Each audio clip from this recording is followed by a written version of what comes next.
Chapter 5 start करने जा रहे हैं। Natural vegetation and wild life, class 9, geography, chapter 5। इसमें मैं आपको बीच बीच में MCQs भी करवाऊंगी कि एग्ज़ाम में इस तरीके से क्वेश्चन बन सकता है MCQ फॉर्म में, क्योंकि आपको पता है अब MCQs की काफ़ी इम्पोर्टेंस हो चुकी है। पूरा चैप्टर एक्सप्लेन करूँगी तो डिस्क्रिप्टिव क्वेश्चन तो आपके वैसे भी हो जाएंगे, लेकिन साथ में मैं MCQs भी आपको बताऊंगी। दूसरी चीज़ ये कि लास्ट में जो क्वेश्चन आंसर हैं, चैप्टर के लास्ट में जो क्वेश्चन आंसर होते हैं वो भी मैं आपको करवाऊंगी इस चैप्टर की सीरीज़ में। तो natural vegetation and wild life ये चैप्टर स्टार्ट करते हैं। लाइन बाय लाइन पूरा चैप्टर हम समझेंगे। Have you observed the types of trees, bushes, grasses and birds in the field and parks in and around your school? क्या कभी आपने observe करने की कोशिश की है कि जो पेड़ हैं, जो बुशेस जो छोटी छोटी जो छोटे साइज़ की होती हैं, पेड़ बड़ा होता है प्रॉपर, और जैसे जो ग्रासेस हो गई, क्या कभी उनको आपने ऑब्जर्व किया है कि किस टाइप की हैं? आर दे सिमिलर और दे आर वेरिएशन? क्या वो सिमिलर हैं या कुछ है उनमें change? India being a vast country, you can imagine the type of bioforms available throughout the country. India इतना बड़ा देश है कि आप ऑब्जर्व कर सकते हो चेंजेस वेजिटेशन में। जैसे ये ट्रीज़ हो गई, ग्रासेस हो गई, बुशेस झाड़ियाँ जो होती हैं, बुशेस झाड़ियों को बोलते हैं। तो इनको बोलते हैं वेजिटेशन। किस टाइप की वेजिटेशन है आपकी, राइट? तो ये जो चैप्टर है वो वाइल्ड लाइफ और वेजिटेशन के ऊपर ही तो है। तो इंडिया जितनी बड़ी कंट्री में बहुत वेरिएशन होता है। जैसे मान लो इंडिया का ये नॉर्थ है, ये साउथ है, तो साउथ की जो वेजिटेशन होगी, जो वेजिटेशन का जो टाइप होगा वो काफ़ी अलग होगा नॉर्थ से। नॉर्थ में ठंडे पहाड़ हैं, बर्फीले पहाड़ हैं, वहाँ के पेड़ अलग होते हैं, साउथ के पेड़ अलग होते हैं, इवन इन बिटवीन जो रीजन है उनके पेड़ अलग होते हैं, तो काफ़ी वेरिएशन होता है। Our country India is one of the 12 mega biodiversity countries of the world. हमारी जो कंट्री है वो one of the 12 mega biodiversity, मतलब बायोडाइवर्सिटी यानी कि कितनी ज़्यादा वेरिएशन है फ्लोरा और फोना में। यानी कि फॉर एग्जांपल, मतलब एक एग्जांपल के तौर पे समझने के लिए, लेट्स से कोई पेड़ है, उसकी इंडिया में कितना टाइप्स हैं, राइट? तो लेट्स से हमारे इंडिया में टोटल ट्रीज़ की जो वैरायटी हैं, लेट्स से फॉर एग्जांपल वो 3000 हैं, राइट? किसी और कंट्री में इतनी नहीं है, राइट? तो फिर मतलब इंडिया एक उन कंट्रीज़ में से एक है जहाँ पर बहुत वेरिएशन देखने को मिलती है आपको, राइट?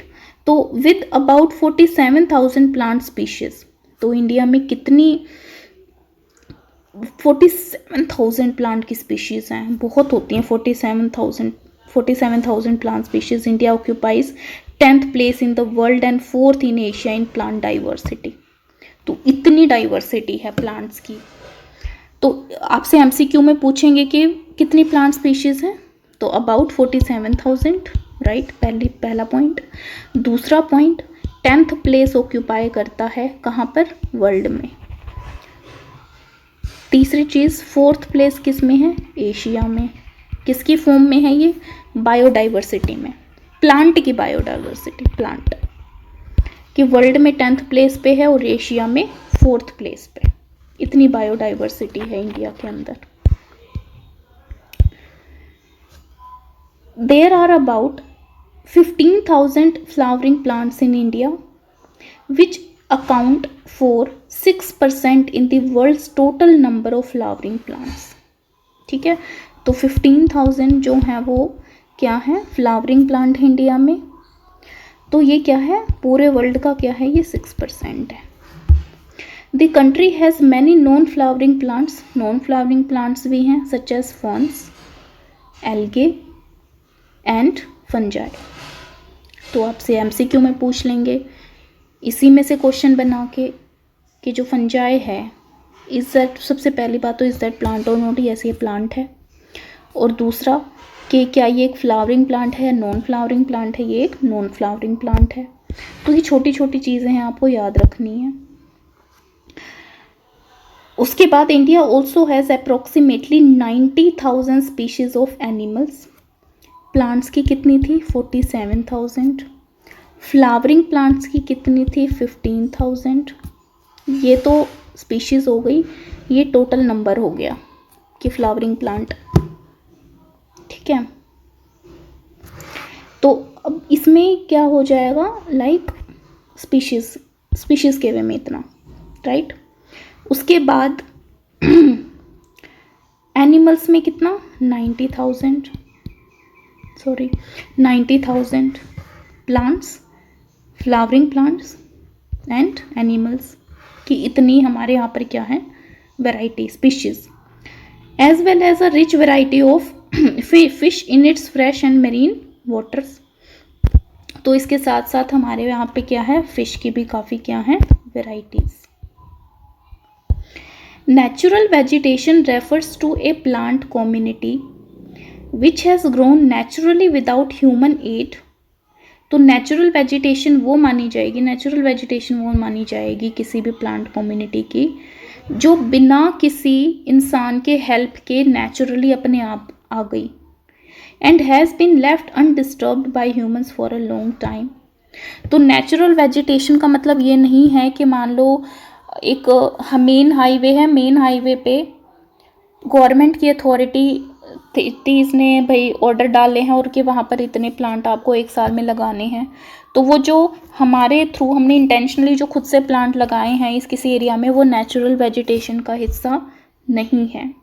नेचुरल वेजिटेशन वो होती है जो बिना इंसानों की हेल्प के खुद से आई है और काफ़ी टाइम से अनडिस्टर्ब्ड है, कई सालों से, और ह्यूमंस ने उसको नहीं छेड़ा।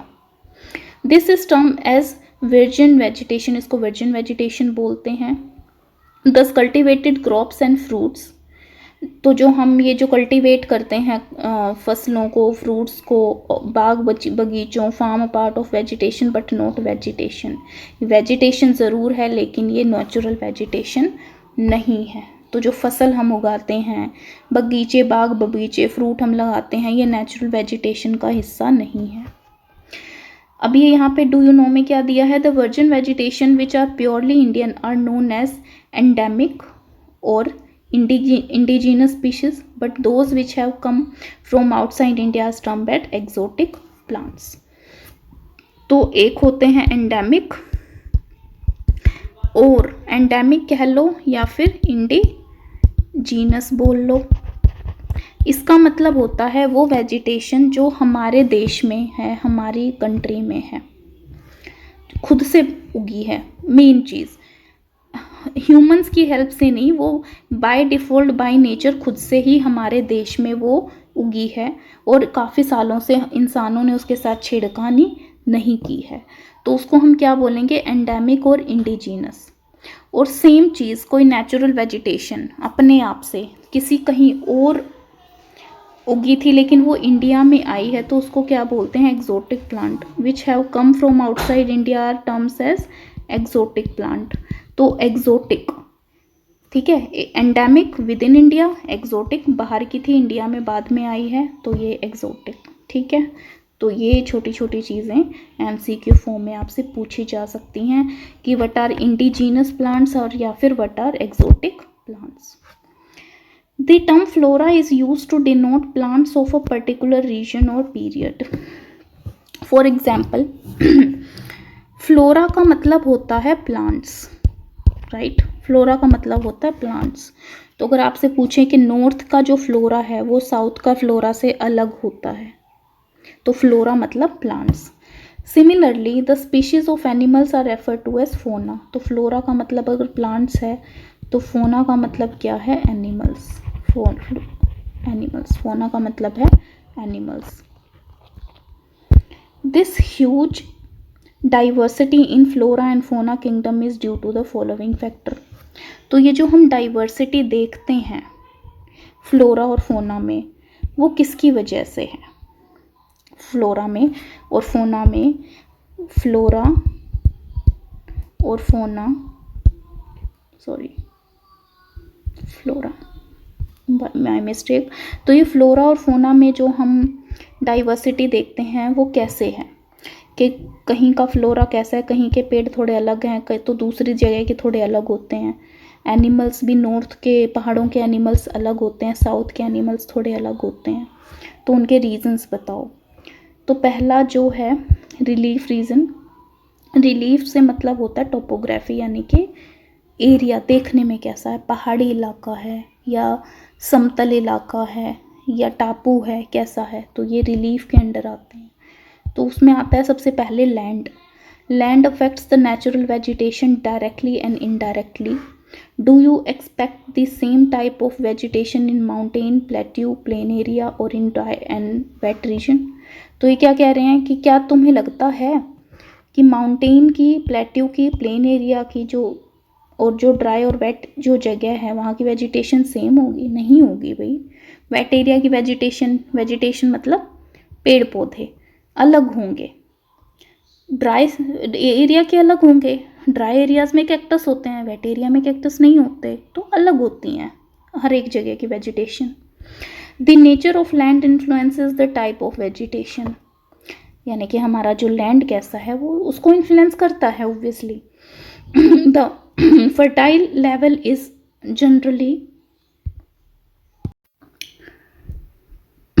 अब हमने देखना है क्लाइमेट। पहले जो हमने फैक्टर देखा था वो हमने क्या देखा था कि वेजिटेशन, वेजिटेशन में जो पहला फैक्टर है वो क्या देखा था? रिलीफ। और रिलीफ के दो सब पार्ट थे, क्या था? एक तो लैंड और दूसरा सॉइल। ठीक है, कि किसी भी जगह की जो वेजिटेशन है, जो वेजिटेशन कवर है, मान लैंड पे कैसे डिपेंड करेगा? लैंड पे हमने ये देखा कि अगर मान लो माउंटेनियस लैंड है या प्लेन लैंड है, ये चीज़ें वेजिटेशन को डिफाइन करने में डिफाइन करती हैं। सॉइल, जैसे हमने सॉइल में देखा डेल्टा वाली सॉइल है तो वहाँ पे अलग टाइप की वेजिटेशन होगी। डेजर्ट वाली जो सॉइल है वहाँ पे वेजिटेशन अलग होगी। तो इस तरीके से सॉइल भी जो है वो हेल्प करती है। अब देखते हैं बाकी के जो फैक्टर्स हैं वो कौन कौन से फैक्टर हैं जो वेजिटेशन को डिफाइन करने में हेल्प करते हैं, कि यहाँ पे वेजिटेशन जो है वो कैसी होगी इस चीज़ में, और कौन कौन से फैक्टर हैं जो काम में आते हैं। तो ये कह रहे हैं the character and extent of vegetation are mainly determined by temperature along with humidity in the air. यानी कि कौन कौन सी चीज़ें हैं जो मेनली हेल्प कर रही हैं। एक तो टेम्परेचर कितना है, ह्यूमिडिटी कितनी है, नमी कितनी है उस हवा की, उस एरिया में जो हवा है उसकी ह्यूमिडिटी कितनी है, बारिश कितनी है और सॉइल कैसी है। तो ये सारी चीज़ें मिला के किसको डिफाइन करने में हेल्प करेंगी? वेजिटेशन में। कि फॉर एग्जांपल मान लो आप एक किसान हो, आपको राइस उगाने हैं, तो पहले आपको ये देखना पड़ेगा कि राइस उगाने के लिए एप्रोप्रिएट कंडीशंस वहाँ पे हैं भी या नहीं। तो ये यही कह रहे हैं कि किसी भी वेजिटेशन को उगाने के लिए कौन कौन सी एप्रोप्रिएट कंडीशंस काम में आएंगी। एक तो टेम्परेचर, फॉर एग्जांपल जो राइस है वो बहुत ज़्यादा गर्म उसमें नहीं होता, नॉर्मल सा ही टेम्परेचर 21-22-23 डिग्री सेल्सियस, ऐसे थोड़ा एवरेज सा टेम्परेचर रहना चाहिए। ह्यूमिडिटी इन द एयर, कि जो एयर की ह्यूमिडिटी कैसी है वो भी देखना पड़ेगा कि ह्यूमिडिटी राइस को उगाने के लिए अप्रोप्रिएट है या नहीं। कहीं नमी बहुत ज़्यादा तो नहीं है या फिर बिल्कुल बहुत ही कम तो नहीं है, कि बिल्कुल ड्राई एरिया तो नहीं है। ड्राई एरिया होगा तो राइस नहीं हो पाएंगे। बहुत ज़्यादा पानी हमें अपनी तरफ से देना पड़ेगा। तो ये जैसे टेम्परेचर हो गया, ह्यूमिडिटी हो गई, बारिश हो गई और वहाँ की जो मिट्टी हो गई, ये सारी चीज़ें किसको हेल्प करती हैं कि वहाँ की जो वेजिटेशन है वो किस टाइप की होगी।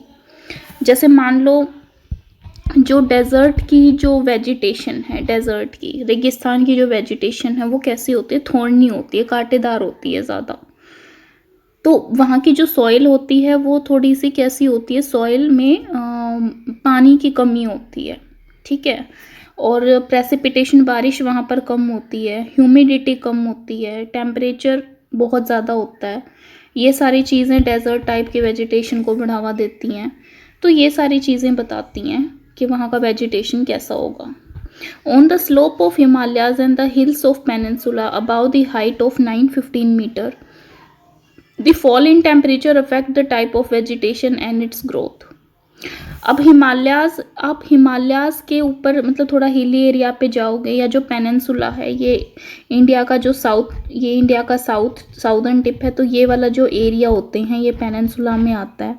तो पेनिनसुला में भी जो हिली एरिया होंगे जिनकी हाइट 915 मीटर से ज़्यादा होगी, द फॉल इन टेम्परेचर, तो वहाँ पे जब टेम्परेचर फॉल करेगा ना तो अफेक्ट करेगा टाइप ऑफ वेजिटेशन, उसकी वहाँ पे वेजिटेशन कैसी होगी और उसकी ग्रोथ कैसी होगी, and changes it from tropical to sub tropical, temperate and alpine vegetation. Tropical से आप सब ट्रॉपिक में जाओगे तो अलग होगी, टेम्परेट में जाओगे अलग होगी, एल्पाइन वेजिटेशन जो है वो अलग होगी।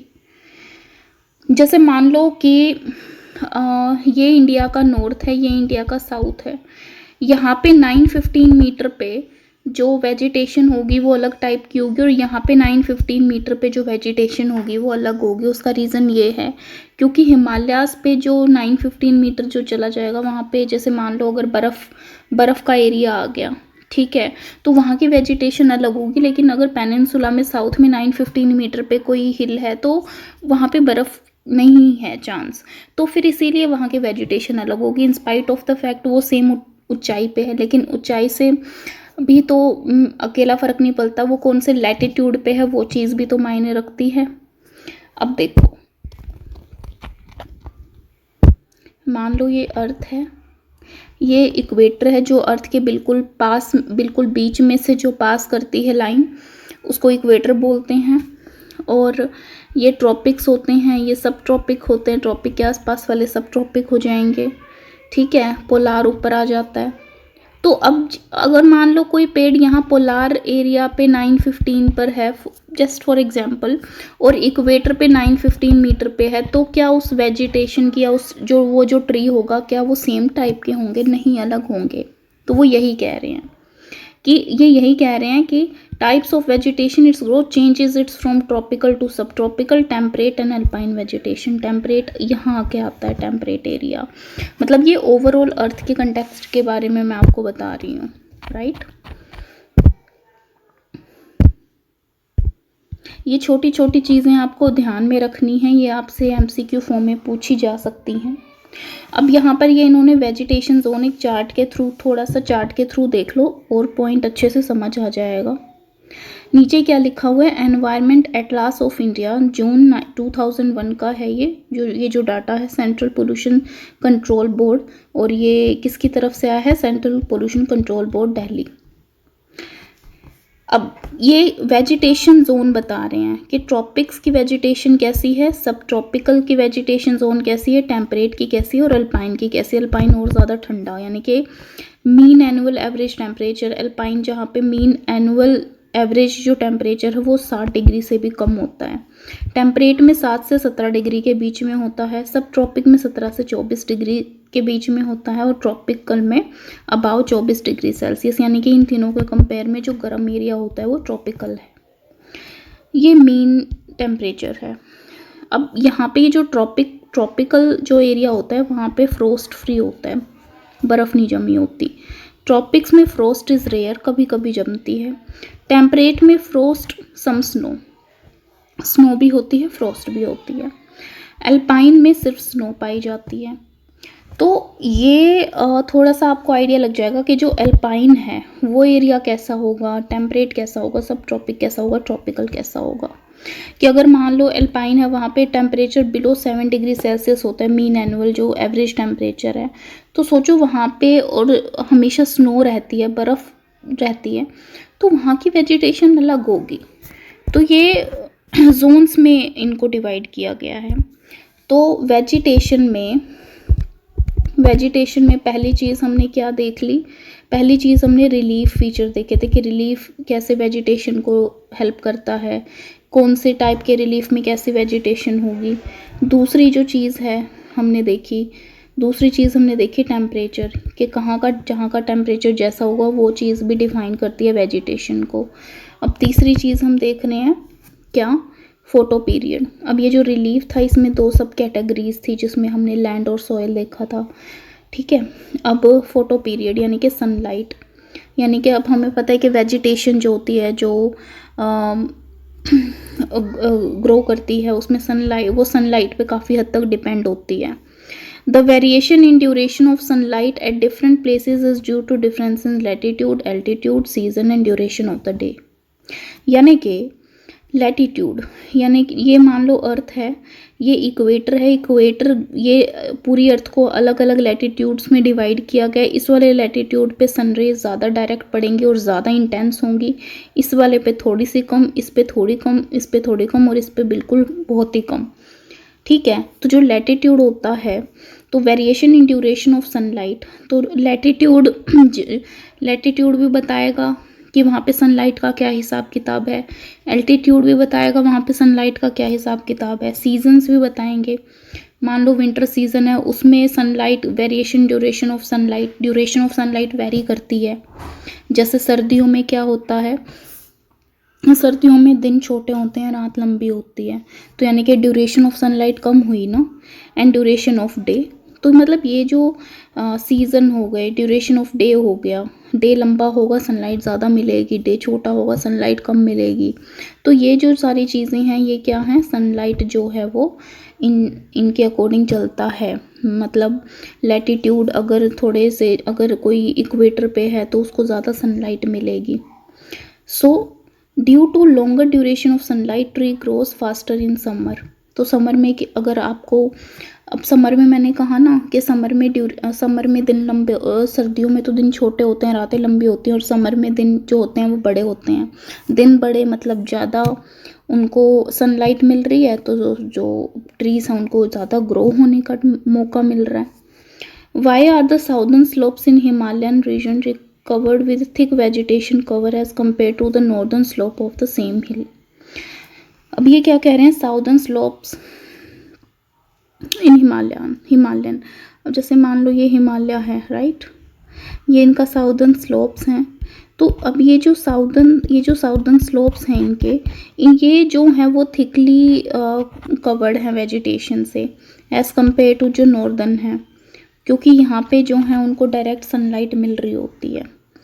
आगे नेक्स्ट जो फैक्टर इन्होंने दिया है वो दिया है प्रेसिपिटेशन।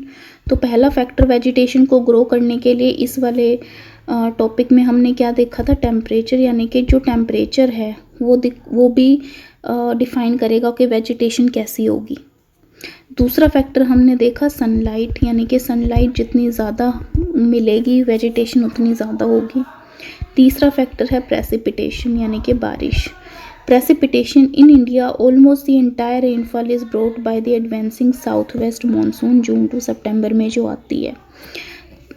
हमने पिछले चैप्टर में किया था कि मान लो ये इंडिया का साउथ है, यहाँ से जो एक ब्रांच यहाँ से जाती है, बारिश की एक ब्रांच यहाँ से जाती है, और ये जो जा रही हैं ब्रांचेस ऐसे ये वाली जो ब्रांचेस हैं इनको बोलते हैं साउथ वेस्ट मानसून। इंडिया में ज़्यादातर जो बारिश है वो साउथ वेस्ट मानसून से ही आती है। तो ये यही कह रहे हैं, in India almost the entire rainfall is brought by the advancing south west monsoon and retreating north east monsoon. Retreating monsoon से भी आती है।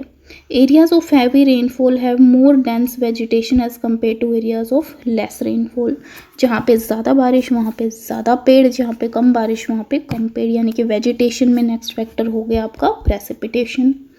आगे, have you ever thought as to why forest are important for human beings. Humans के लिए जो forest हैं वो इतने इम्पोर्टेंट क्यों हैं। Forests are renewable sources and play a major role in enhancing the quality of environment। जितने ज़्यादा पेड़ होंगे हमारे आसपास के एनवायरनमेंट की क्वालिटी उतनी ही अच्छी होती है, क्योंकि और जो फॉरेस्ट होते हैं वो रिन्यूएबल रिसोर्सेज, और रिन्यूएबल मतलब जिनको आप बार बार यूज़ कर सकते हो। दे मॉडिफाई लोकल क्लाइमेट को मॉडिफाई करते हैं। ज़्यादा पेड़ होंगे ज़्यादा ठंडी हवा आपको देखने को मिलेगी। कंट्रोल सॉइल इरोजन, ज़्यादा वेजिटेशन होगी, ज़्यादा पेड़ पौधे होंगे तो जो मिट्टी का बर्तन है वो कम होगा, वहाँ पे सॉइल बची रहेगी। रेगुलेट स्ट्रीम फ्लो, ज़्यादा वेजिटेशन होगी, ज़्यादा पेड़ पौधे होंगे तो वहाँ पे जो स्ट्रीम बह रही होंगी उनको वो रेगुलेट कर पाएगा। Support A variety of industries को भी सपोर्ट कर पाएगा। Provide livelihood for many communities, काफ़ी सारी कम्युनिटी, काफ़ी सारे ट्राइबल लोग ऐसे होते हैं जो सिर्फ वेजिटेशन पे डिपेंड होते हैं, तो उन कम्युनिटीज़ को भी हेल्प करेगा। एंड ऑफर पैनारोमिक और सीनिक व्यू फॉर रिक्रिएशन, और सीनिक व्यू जो चीज़ देखने में अच्छी लगती है, रिक्रिएशन एक्टिविटीज़ के लिए भी वो काम आता है, टूरिस्ट एक्टिविटीज़ के लिए भी। तो वेजिटेशन कवर अच्छे होंगे तो ये सारी चीज़ें जो हैं वो हो पाएंगी। They control wind force, wind को भी हेल्प, ज़्यादा तेज़ विंड आ रही है तो थोड़ा सा वो उनको कंट्रोल कर देगा vegetation cover. And temperature and cause Reigns, और टेम्परेचर को भी कंट्रोल रखेगा और रेंस को आने में भी हेल्प करेगा। ज़्यादा वेजिटेशन होती है। The fertile level is generally devoted to agriculture. Fertile मतलब उपजाऊ जो ज़मीन होती है वो किसके लिए डिवोटेड, मतलब किसके काम में आती है, एग्रीकल्चर के, खेती बाड़ी के लिए। लेकिन जो अनड्यूलेटिंग यानी कि जो उबड़ खाबड़ ज़मीन होती है, जो रफ होती है, जब एरियाज होते हैं, जहाँ पे ग्रास लैंड होती है, जहाँ पे वुडलैंड मतलब बड़े बड़े जो पेड़ जो है जहाँ पे पाए जाते हैं, वो किस चीज़ की डेवलपमेंट में हेल्प करते हैं, development give shelter to a variety of wild life.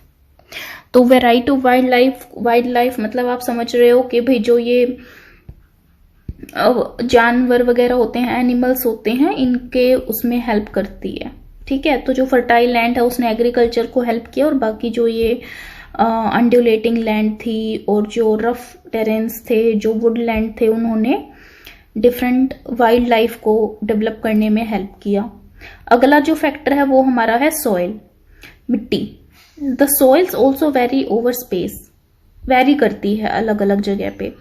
Different type soil provide basis for different type of vegetation, अलग अलग टाइप की सॉइल अलग अलग टाइप की वेजिटेशन को होने में, ग्रो करने में मदद करती है। फॉर एग्जाम्पल मान लो ब्लैक सॉइल अगर है, काली मिट्टी, वो कॉटन के प्रोडक्शन में बहुत हेल्पफुल होती है।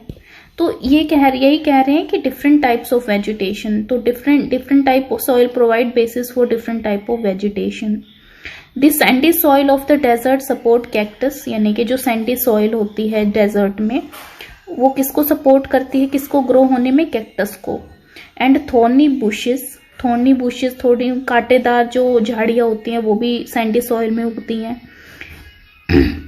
वाइल वेट, थोड़ा सा वेट मार्शी जो डेल्टाइक सॉइल होती हैं वो किसको सपोर्ट करती हैं, मैनग्रूव्स एंड डेल्टिक वेजिटेशन को। डेल्टिक सॉइल कौन सी होती है, जो डेल्टा पे बनती है। कि हमने जब ड्रेनेज वाला चैप्टर किया था उसमें मान लो एक ये जो नदी है उसकी जर्नी यहाँ से स्टार्ट हुई और कहाँ पे किसी ओशन में जाके ये खत्म हो गई। ओशन में जाने से पहले ये यहाँ पर डेल्टा बनाती है। तो यहाँ पे जब ये डेल्टा बनाती है तो जब ये यहाँ पे आके गिरती है ओशन में तो यहाँ पे बहुत सारी मिट्टी इकट्ठी होती है जो ये अपने साथ लेके आई होती है। तो इस वाली सॉइल को क्या बोलेंगे हम, डेल्टाइक सॉइल। तो ये जो डेल्टाइक सॉइल होती है मैनग्रूव्स को ग्रो करने में बहुत हेल्प करती है।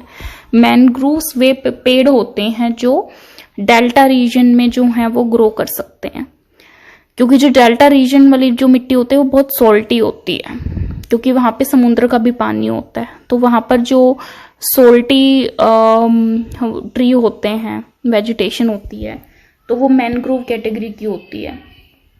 तो डेल्टिक जो सॉइल है वो किसको सपोर्ट करेगी, मैनग्रोव्स को, डेल्टिक वेजिटेशन को। The hill slopes with some depth of the soil have conical trees, cone shape के होते हैं। आपने देखा होगा कि जो ऊपर कभी आप जम्मू वगैरह या हिली रीजन में घूमने गए होगे तो वहां पे ऐसे ऐसे ऐसे ऐसे ऐसे शेप के पेड़ होते हैं, ऐसे कोनिक शेप के। तो यानी कि जो हिल स्लोप्स हैं वहां पर कैसे हैं, conic shape. They provide humus to the soil and shelter to wildlife, जो बारिश है वो ह्यूमस देती है, मिट्टी को ह्यूमस प्रोवाइड करती है। ह्यूमस मतलब यू कैन से खाद, ठीक है, और वाइल्ड लाइफ को शेल्टर प्रोवाइड करती है। India's natural vegetation has undergone many changes due to several factors, हमारे इंडिया की वेजिटेशन जो है काफी सारे फैक्टर्स की वजह से कई बार चेंजेस जिस उसने फेस किए हैं कि कैसे कैसे फैक्टर्स की वजह से इंडिया की वेजिटेशन ने, नेचुरल वेजिटेशन का स्टार्टिंग मैंने आपको मतलब बता ही दिया था कि जिसको ह्यूमंस ने नहीं उगाया इंटेंशनली, जो अपने आप से उगी है, जो हरी भरी, जो चाहे वो पेड़ हो गए, चाहे वो ग्रास हो गई, किसी भी कैटेगरी की कोई भी वेजिटेशन हुई। तो नेचुरल वेजिटेशन इंडिया में काफ़ी चेंज हुए हैं। उसमें किन किन फैक्टर्स की वजह से, जैसे कि growing damage for cultivated land, cultivation मतलब फसल उगाने के लिए काफ़ी सारी जो लैंड है उसने हटाई है, डैमेज की है नेचुरल वेजिटेशन की लैंड। डेवलपमेंट ऑफ इंडस्ट्री को डेवलप करने में नेचुरल वेजिटेशन को डैमेज किया है इंडिया में। माइनिंग की वजह से डैमेज हुई है। अर्बनाइजेशन, ज़्यादा अर्बन जो शहरीकरण हो रहा है उसकी वजह से भी डैमेज हुई है। And over grazing of pastures, तो जो ये भेड़ बकरियां चराने के लिए आते हैं, गायें चरने आती हैं, उसकी वजह से भी नेचुरल वेजिटेशन जो है डैमेज हुई है। The vegetation cover of India in large parts is no more natural in the real sense. तो वो नेचुरल वेजिटेशन अब नेचुरल तो नहीं रही, except in some inaccessible region, जो इनएक्सेसिबल है, जहाँ पे ह्यूमंस का रीच थोड़ा कम पॉसिबल है, वहां पे फिर भी नेचुरल वेजिटेशन बच गई है। जैसे कि हिमालयाज में, hilly region of central India में और मरुस्थली एरियाज में। The vegetation in most of the areas has been modified at some places. तो काफी एक्सटेंट तक जो वेजिटेशन काफी एरिया में वो मॉडिफाई हो चुकी है, ठीक है। एट सम प्लेसेस, या तो मतलब कुछ प्लेस में उन्होंने कर दी, और रीप्लेस्ड और डिग्रेडेड बाय ह्यूमन ऑक्यूपेंसी। तो ह्यूमंस के वहां पर हस्तक्षेप की वजह से भी जो नेचुरल वेजिटेशन है या तो वो रीप्लेस हुई है या फिर वो खराब हुई है। तो टाइप्स ऑफ वेजिटेशन यहाँ पे जो पेड़ पौधे हैं वो किस टाइप के होते हैं इंडिया में, ये इंडिया की बात हो रही है। तो ये है the following major type of vegetation may be identified in our country. तो सबसे पहली है ट्रॉपिकल एवरग्रीन फॉरेस्ट। सबसे पहले जो टाइप होते हैं वो हमारे यहाँ पर कौन से होते हैं, ट्रॉपिकल एवरग्रीन, यानी कि ट्रॉपिकल एरिया में होता है और एवरग्रीन नेचर के होते हैं ये फॉरेस्ट। इसके बारे में हम हर एक टाइप के बारे में फर्दर डिटेल्स देखेंगे। सेकंड टाइप है ट्रॉपिकल डेसिडियस फॉरेस्ट, ठीक है। डेसिडियस को मतलब हम पतझड़ की कैटेगरी में रख सकते हैं कि कुछ टाइम तो जो पेड़ पौधे हैं वो एवरग्रीन रहते हैं और कुछ टाइम वो झड़ जाते हैं। थर्ड टाइप है tropical thorn forest and scrubs, यानी कि ट्रॉपिकल एरिया, एक तो होता है जो ट्रॉपिकल एरियाज हैं लेकिन एवरग्रीन, ट्रॉपिकल एरिया में है पेड़ पौधे लेकिन फिर भी एवरग्रीन है। एक है ट्रॉपिकल एरिया में ही है लेकिन एवरग्रीन नहीं है, डेसिडियस नेचर के हैं ये वेजिटेशन। तीसरी टाइप क्या है, ट्रॉपिकल में ही है लेकिन थॉर्न फॉरेस्ट, थॉर्न मतलब कांटेदार फॉरेस्ट है, स्क्रब्स यानी कि झाड़ियां। फोर्थ टाइप की है माउंटेन फॉरेस्ट, माउंटेन ऊंचे ऊंचे माउंटेन पे जो फॉरेस्ट हैं। एक है मैनग्रूव फॉरेस्ट। मैनग्रूव कहाँ पर होते हैं, जो डेल्टिक जो एरिया होते हैं, डेल्टा जहां पर बने हुए हैं। नदी आई, ये मान लो कोस्टल एरिया है, यहाँ पे ओशन है, तो यहाँ पे ये बहुत सारी जो वेजिटेशन पैदा होगी वो कौन सी होगी, वहां पे कौन से फॉरेस्ट होंगे, मैनग्रूव फॉरेस्ट, यानी कि यहाँ ये किस सॉल्टी नेचर के होंगे, सॉल्टी पानी चाहिए इनको, थोड़ा सॉल्टी जमीन चाहिए। तो अब यहाँ पे इन्होंने वन बाय वन इनको एक्सप्लेन भी किया हुआ है। Tropical evergreen forest, these forest are restricted to heavy rainfall. Evergreen है, हमेशा हरे भरे रहते हैं, तो बहुत ज्यादा पानी तो चाहिए ही ना, तो ये उन्हीं एरिया में होंगे। Restricted to heavy rainfall area of the western Ghat, तो ये कहाँ कहाँ पे पाए जाते हैं, वेस्टर्न घाट पे। And the island group of Lakshadweep, Andaman and Nicobar, upper part of Assam and Tamil Nadu coast. और कहाँ कहाँ पर पाए जाते हैं ये मैं आपको मैप के थ्रू दिखाती हूँ। ये देखिए, इस मैप में हमारी सारी जो वेजिटेशन है उनको डिवाइड करके दिखाया है कि कहाँ पर कौन सी वेजिटेशन पाई जाती है। तो ये देखो, ये जो ट्रॉपिकल एवरग्रीन फॉरेस्ट ये है वेस्टर्न घाट इंडिया के, यहाँ पर तो ये वेस्टर्न घाट में है। ये तमिलनाडु कोस्ट है, तमिलनाडु कोस्ट पे है। ये अंडमान निकोबार, अंडमान निकोबार के यहाँ पे, लक्षद्वीप यहाँ पे, लक्षद्वीप के यहाँ पर है। असम वाले एरिया में बताया था, तो ये असम वाले एरिया में ही वाले एरिया में भी हैं। तो ये यहाँ पे ये क्या हो गया, ट्रॉपिकल एवरग्रीन फॉरेस्ट। सेकंड पे है ये ट्रॉपिकल डेसिडियस फॉरेस्ट। तो ये पूरा इंडिया को इस तरीके से वेजिटेशन में कवर में कैसे डिवाइड किया गया है, इस मैप के थ्रू आप इजीली समझ सकते हो कि आपको जैसे एक मोटा मोटा आइडिया लग जाएगा कि कहाँ पे कौन सा, जैसे ये माउंटेनियस एरिया होता है, यहाँ पे कौन सी मिलेगी, माउंटेन फॉरेस्ट वाली मिलेगी, मेरीन माउंटेन वाली मेरीन जो एरिया होंगे वहाँ पे मेरीन मिलेगी, ट्रॉपिकल थॉर्न। अब ये थॉर्नी एरिया तो ये राजस्थान वाले एरिया में होंगे, और ये जो थोड़े पेनिनसुला के अंदर की तरफ जब जाते जाओगे थोड़ा ये जो मिडल इंडिया वाला जो पोर्शन आएगा यहाँ पे भी कैसी होगी, थॉर्न होगी। तो ये जो बना हुआ है यहाँ पे, ये जो मैप है, इसके थ्रू आप थोड़ा सा आइडिया आपको लग जाएगा कि कहाँ पे कौन सी टाइप की पाई जाती है और कैसे। देखो अब जैसे हमने कहा कि जो वेस्टर्न घाट वगैरह हैं वहां पर क्या है, एवरग्रीन, क्योंकि वहां पे तो यानी कि जहां पे ज्यादा बारिश होगी वहां पे क्या मिलेंगे, आपको ट्रॉपिकल एवरग्रीन फॉरेस्ट मिलेंगे। तो जहां पर आपको दिखेगा कि हाँ एमसीक्यू में आपसे ये पूछ लिया जाए कि बताओ जो वेस्टर्न घाट्स हैं वो वहां पे कौन से टाइप की वेजिटेशन पाई जाती है, तो आपको ऑप्शन दे देंगे कि ट्रॉपिकल डेसिडियस पाई जाती है, या ट्रॉपिकल एवरग्रीन पाई जाती है, या ट्रॉपिकल थॉर्नी पाई जाती है, कैसी पाई जाती है, तो वहां, या फिर माउंटेन टाइप की कौन सी, तो आपको आंसर क्या करना होगा, ट्रॉपिकल एवरग्रीन फॉरेस्ट पाए जाते हैं। दे आर एट देयर, जो ट्रॉपिकल एवरग्रीन फॉरेस्ट होते हैं, they are at their best in areas having more than 200 centimetre of rainfall. और ये भी एमसीक्यू में छोटी छोटी चीजें पूछ लेंगे कि बताओ जो ट्रॉपिकल एवरग्रीन फॉरेस्ट होते हैं वहां पे जो टोटल रेनफॉल होती है वो कितने सेंटीमीटर तक की होनी चाहिए। तो यहाँ पे क्या है, मोर देन 2, तो ग्रेटर देन 200 सेंटीमीटर वहां पे एनुअल रेनफॉल जो है वो होनी चाहिए with the short dry season, और वहां पे ड्राई सीजन कम ही होता है। तो ये छोटी छोटी लाइंस में से आपको एमसीक्यू बना के पूछ लेंगे। The trees reach great height up to 60 metre, बहुत लंबे लंबे ट्रीज जो हैं वो वहां पे, बारिश बहुत ज्यादा है ना तो ट्रीज को पूरा मौका मिलता है ग्रो होने का, और इवन अबाउट से भी ऊपर। Since the region is warm and wet throughout the year it has a luxuriant vegetation of all kind, और यहाँ पे हर टाइप की वेजिटेशन आपको मिलेगी, बड़े बड़े ट्रीज में मिलेंगे, श्रब, थोड़ी झाड़ियां भी मिलेंगी, एंड क्रीपर्स, जो क्रीपर होते हैं जो किसी के सहारे जो पेड़ ऊपर चढ़ता है, एक पेड़ के सहारे जो दूसरा पेड़ उसके ऊपर, यानी कि जो जैसे बेल होती है, क्रीपर्स भी मिलेंगे, giving it multi layered structure, तो एक मल्टी लेयर्ड स्ट्रक्चर बन जाएगा। There is no defined item for trees to shed their leaves, और कोई डिफाइंड टाइम नहीं होता कि भाई जो ट्रीज हैं भाई इसी दौरान यहाँ के जो पेड़ हैं वो अपनी जो लीव्स हैं उनको शेड करेंगे, यानी कि कोई डिफाइंड पतझड़ का मौसम प्रॉपर नहीं होता इनमें। As such these forest appear green all the year, और इसीलिए ये जो है वो ऑलमोस्ट पूरा साल ग्रीन दिखते हैं। ये जो आप ये जो देख रहे हो इसमें ये कैनोपी है, लेयर, यानी कि पेड़ों की एक प्रॉपर लेयर दिखाई देती है। ये था मैक्सिमम हाइट 60 मीटर तक पहुंच सकते हैं, ठीक है। एवरग्रीन लेयर होती है 40 मीटर तक, दूसरी लेयर आपको कि भाई एक कुछ पेड़ जो 60 मीटर तक पहुंच गए, कुछ 40 मीटर तक पहुंच गए, कुछ 20, ये वाले यंग ट्री हो गए, कुछ ये श्रब हो गए, झाड़ियां जो 5 मीटर तक हैं।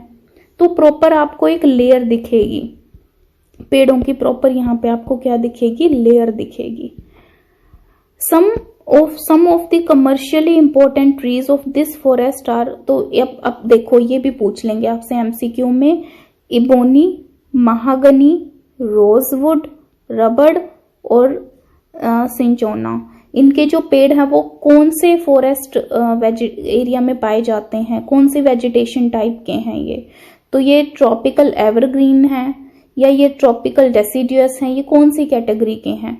तो आपको याद रखना है कि इबोनी, महागनी, देखो गनी मतलब सेम से है नाम, रोजवुड, रबर का पेड़ भी वहां पर ही मिलेगा जहां पर भरपूर बारिश होगी। जो एवरग्रीन टाइप के जो पेड़ होंगे, रबड़ कभी भी कम रेनफॉल वाले एरिया में नहीं होती, जैसे जो अमेज़न फॉरेस्ट है वहां पर रबर होती है क्योंकि वो एवरग्रीन है, वहां पर बारिश बहुत होती है, ठीक है। तो ये भी आपसे एमसीक्यू में पूछ लेंगे। तो ये सारी किसकी कैटेगरी है, ट्रॉपिकल एवरग्रीन फॉरेस्ट की। द कॉमन एनिमल्स, अब एनिमल्स किस टाइप के पाए जाते हैं, ये तो पेड़ों की बात हो गई। In these forest are elephant, monkey, lemur and deer, इस टाइप के जो हैं वो ज़्यादा पाए जाते हैं। One horn dinosaur are found in the jungles of Assam and West Bengal.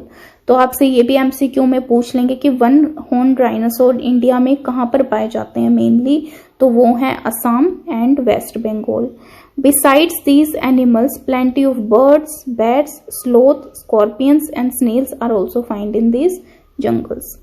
तो इनके अलावा ये सारी चीजें भी हमें एवरग्रीन फॉरेस्ट में देखने को मिलती हैं। दूसरी जो वेजिटेशन की टाइप है हमारे इंडिया में, तो वो है ट्रॉपिकल डेसिडियस फॉरेस्ट। पहली थी ट्रॉपिकल एवरग्रीन, हमेशा ग्रीन रहते हैं, कोई प्रॉपर पतझड़ का मौसम नहीं होता। सेकंड है tropical evergreen forest. These are the most wide spread forest of India. Very important line, MCQ में बिल्कुल पूछ सकते हैं कि सबसे ज्यादा एरिया में इंडिया में कौन से टाइप की वेजिटेशन होती है, तो वो होती है ट्रॉपिकल डेसिडियस फॉरेस्ट वाली। ट्रॉपिकल डेसिडियस वेजिटेशन हमारे इंडिया में सबसे ज्यादा एरिया में होती है। They are also called the monsoon forest, इनको हम मॉनसून फॉरेस्ट भी कहते हैं। तो ये भी आपसे पूछ लेंगे कि कौन से वाले फॉरेस्ट मॉनसून फॉरेस्ट होते हैं। And spread over the region receiving rainfall between 200 centimetre to 70 centimetre. जो ट्रॉपिकल एवरग्रीन थे वहां पर बारिश कितनी थी, मोर देन 200 सेंटीमीटर। ये यहाँ पर कितनी है, 200 टू 70 सेंटीमीटर, यानी कि इससे कम। Trees of this forest type shed their leaves for about 6 to 8 week in dry summer. यानी कि समर्स में क्या होता है, 6 से 8 वीक के लिए ये जो अपने पत्तों को क्या कर देते हैं, शेड कर देते हैं। On the basis of the availability of the water, these forests are further divided into moist and dry deciduous। यानी कि ये जो कैटेगरी है ट्रॉपिकल डेसिडियस फॉरेस्ट, इनको फर्दर हम 2 कैटेगरी में डिवाइड कर देते हैं पानी के बेसिस पे। यानी कि थोड़ा सा पानी अगर जिन एरियाज में ज़्यादा होगा उनको हम बोल देते हैं ट्रॉपिकल मॉइस्ट फॉरेस्ट, और जहाँ पे थोड़ा कम पानी होगा उनको हम बोल देते हैं ट्रॉपिकल ड्राई डेसिडियस फॉरेस्ट। और ये किनकी सब कैटेगरी है, ट्रॉपिकल डेसिडियस फॉरेस्ट की। पानी ज़्यादा है तो ये कैटेगरी, पानी कम है तो ड्राई डेसिडियस। यानी कि नॉर्मल कंडीशंस है, नॉर्मल पानी है तो ट्रॉपिकल डेसिडियस फॉरेस्ट। थोड़ा सा पानी ज़्यादा है तो मॉइस्ट की कैटेगरी में, इससे भी कम है तो इस वाली कैटेगरी में। आई होप आप ये समझ गए होंगे कि डिवीजन कैसे है। The former is found in areas receiving rainfall between 200 and 100 centimetre. यानी कि जो मॉइस्ट कैटेगरी है ट्रॉपिकल डेसिडियस फॉरेस्ट में, जो सब कैटेगरी है मॉइस्ट कैटेगरी, वो कहाँ पर होती है अगर रेनफॉल कितनी है, 100 से 200 सेंटीमीटर है। These forests exist therefore mostly in the eastern part of the country। तो ये जो ट्रॉपिकल मॉइस्ट फॉरेस्ट है ये कहाँ पर होंगे हमारे देश में, एक तो नॉर्थ ईस्ट में होंगे, along the foot hills of the Himalayas का जो सबसे नीचे वाला जो पहाड़ सबसे नीचे जाते हैं जो फुट हिल वाले जो एरिया होता है हिमालय का, एक वहाँ पे होंगे। तो अलोंग द फुट हिल्स, एक तो नॉर्थ ईस्ट में और एक अलोंग द फुट हिल्स में, और कहाँ पर, झारखंड में, वेस्ट उड़ीसा में, उड़ीसा के वेस्ट में और छत्तीसगढ़ में। ठीक है। And on the eastern slope of the western Ghat, और जो जैसे ये यहाँ पे थे वेस्टर्न घाट जहाँ पे एवरग्रीन फॉरेस्ट थे, लेकिन ये तो हो गया वेस्टर्न स्लोप और ये हो गया ईस्टर्न स्लोप। तो जो ईस्टर्न स्लोप है वहाँ पर भी ये वाले पेड़ पाए जाते हैं। Teak is the most dominant species of this forest. Teak जैसे ट्रॉपिकल एवरग्रीन में कौन से थे, महागनी, इबोनी, रोजवुड, ये सारे थे। और यहाँ पे जो डोमिनेटिंग है वो टीक है। और ये किसका जो टीक है वो कौन सी कैटेगरी में आएगा, ट्रॉपिकल मॉइस्ट डेसिडियस वाली कैटेगरी में आएगा। ठीक है। Teak is the most dominating species of this forest. तो ये भी आपसे एमसीक्यू में पूछ लेंगे कि बताओ कौन जो ये ट्रॉपिकल जैसे जो मॉइस्ट फॉरेस्ट होते हैं इसमें जो डोमिनेटिंग है वो कौन से वाला होता है, तो टीक होता है। या फिर उल्टा भी पूछ लेंगे कि बताओ जो टीक है वो कौन सी कैटेगरी की वेजिटेशन है, तो ये कौन सी है, ट्रॉपिकल मॉइस्ट डेसिडियस फॉरेस्ट की कैटेगरी में ये आता है। राइट। आगे क्या है, ये हमने देख ही लिया ये कहाँ कहाँ पर पाए जाते हैं। जैसे बैम्बूस हो गए, साल, शीशम की जो लकड़ी होती है, सैंडलवुड, खैर, कुसुम, अर्जुन, mulberry are other commercially important species. तो ये सारे टाइप के जो पेड़ हैं और प्लस जो हमने टीक देखा था, तो टीक प्लस ये सारे टीक, साल, शीशम, सैंडलवुड, बम्बू का जो पेड़, बांस का जो पेड़ होता है, ये सारे किसकी कैटेगरी हो जाएंगे?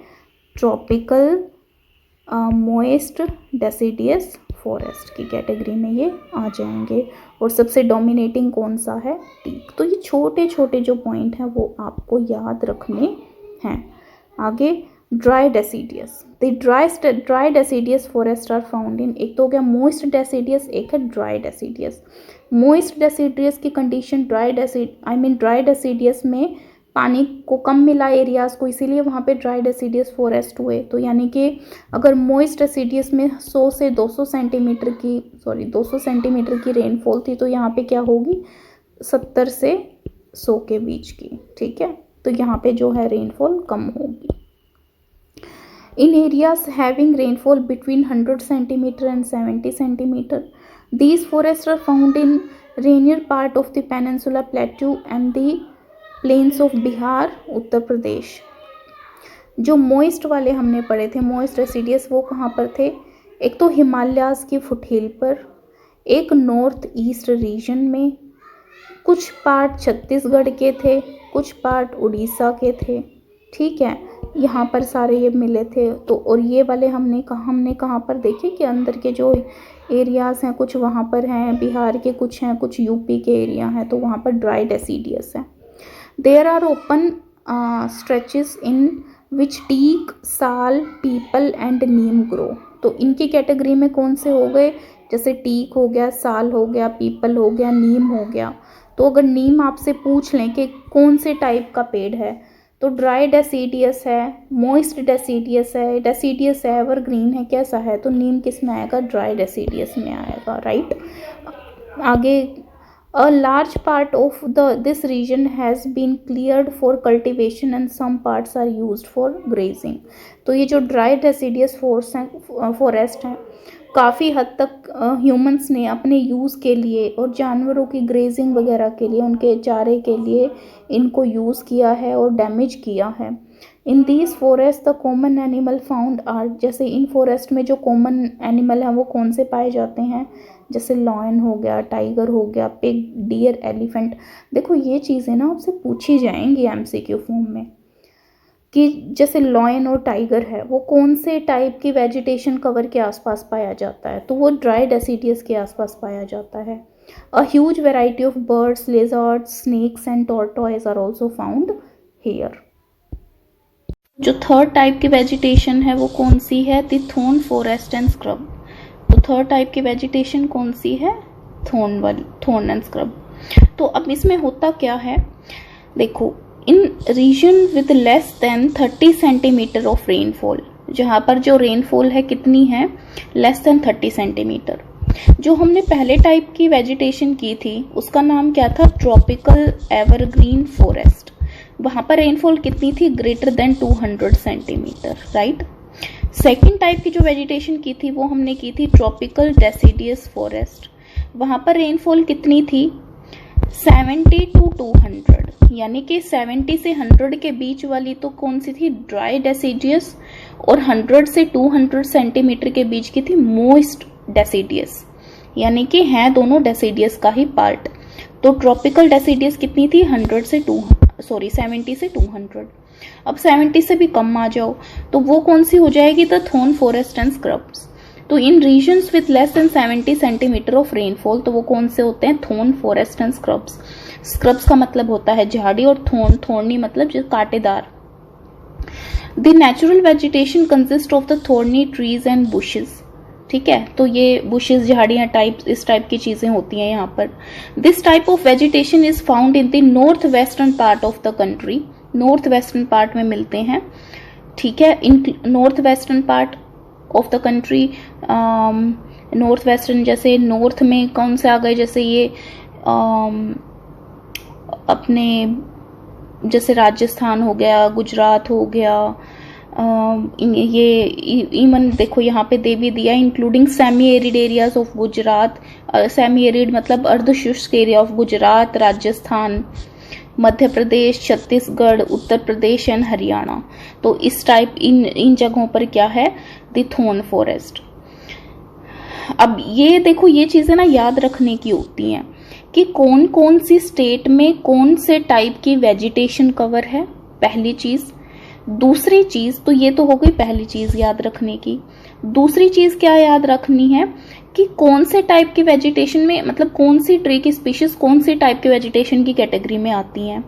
तो ये आपको बहुत अच्छे से याद रखना है। तो अब इसमें क्या हो जाएगा, ये देखो, acacia, palm tree, euphorbias, cacti and the main plant species.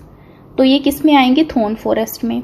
कैसे याद इसको रख सकते हो आप, ऐसे याद रख सकते हो जैसे थोड़े से डिफिकल्ट, थोड़े से मॉडर्न नेम टाइप वो सारे इसमें आते हैं। तो अकाशिया, पाम, यूफोबियास, कैक्टी, तो ये सारे किस में आएंगे, थॉर्न फॉरेस्ट और स्क्रब में। ये जो थोर्नी जो फॉरेस्ट होते हैं, trees are scattered and have, scattered होते हैं, फैले होते हैं, and have long roots penetrating deep into the soil in order to get moisture. अब होता क्या है, जैसे मान लो ये सॉइल कवर है, ठीक है, ये कैक्टस ट्री है फ्लैट से।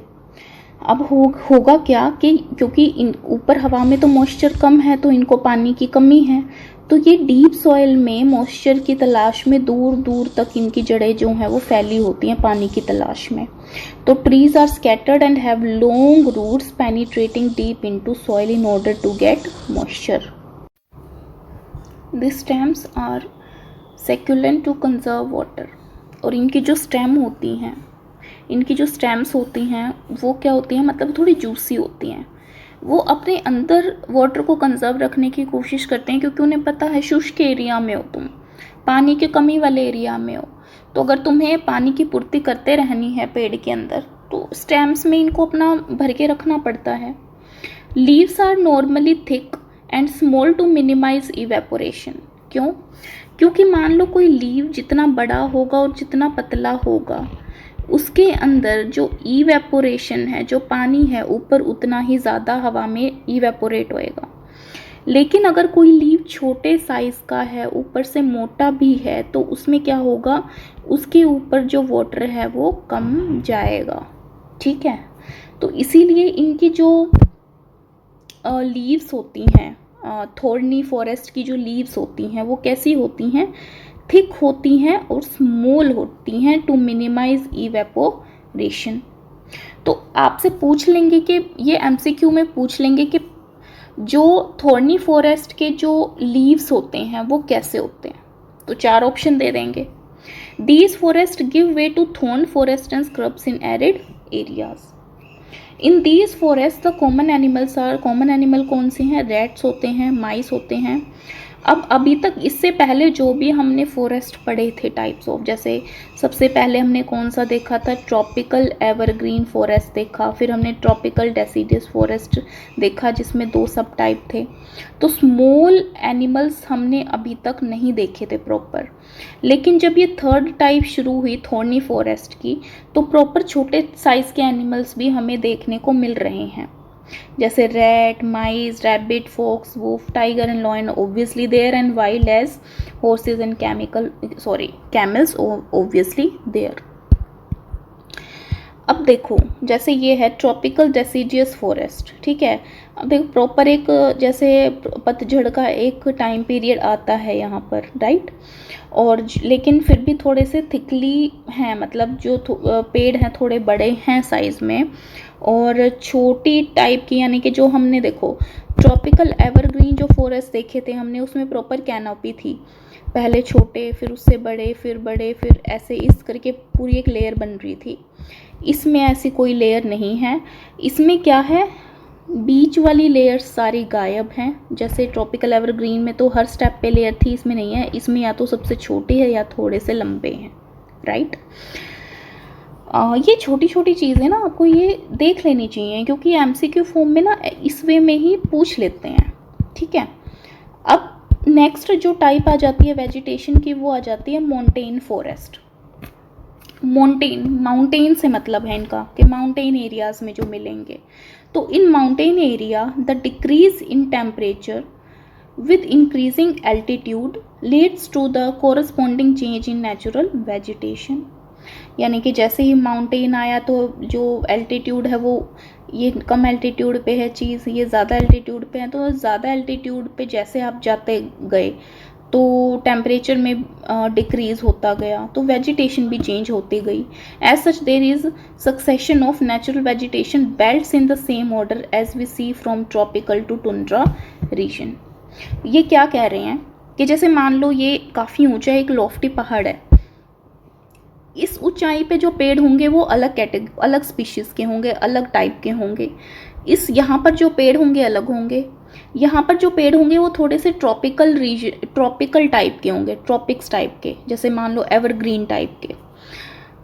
यहाँ पे जो पेड़ होंगे वो अलग टाइप के होंगे, मान लो ये ट्रॉपिक्स का है, ये सब ट्रॉपिक्स का है, मान लो यहाँ पे अलग होंगे, यहाँ पे बहुत ठंड हो चुकी होगी, टुंड्रा टाइप के होंगे, जो ठंड में जो पेड़ होते हैं, जो डिक्रीज टेम्परेचर में सर्वाइव करते हैं, इस टाइप के यहाँ पर होंगे। तो हर टाइप के ऊंचाई के साथ, एल्टीट्यूड के साथ आपको देखने को मिलेगा।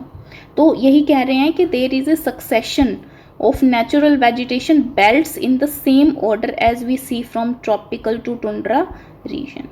तो जैसे हम ये ट्रॉपिकल टू टुंड्रा मान लो, यानी कि एक ही पहाड़ पे, एक बहुत लंबा पहाड़ था नीचे से ऊपर तक, ऊंचा पहाड़ था, तो हमें कहीं ना कहीं नीचे से ऊपर तक हर एक टाइप का सक्सेशन देखने को मिल जाता है। The wet temperate type of forest are found between height of 1000 and 2000 meters। तो वेट टेम्परेट टाइप फॉरेस्ट, ठीक है। तो मोंटेन फॉरेस्ट के अंदर एक सब कैटेगरी इन्होंने डाल दी। जैसे ट्रॉपिकल डेसिडियस फॉरेस्ट में हमने दो कैटेगरी पढ़ी थी, एक तो पढ़ी थी ड्राई डेसिडियस, एक मॉइस्ट डेसिडियस।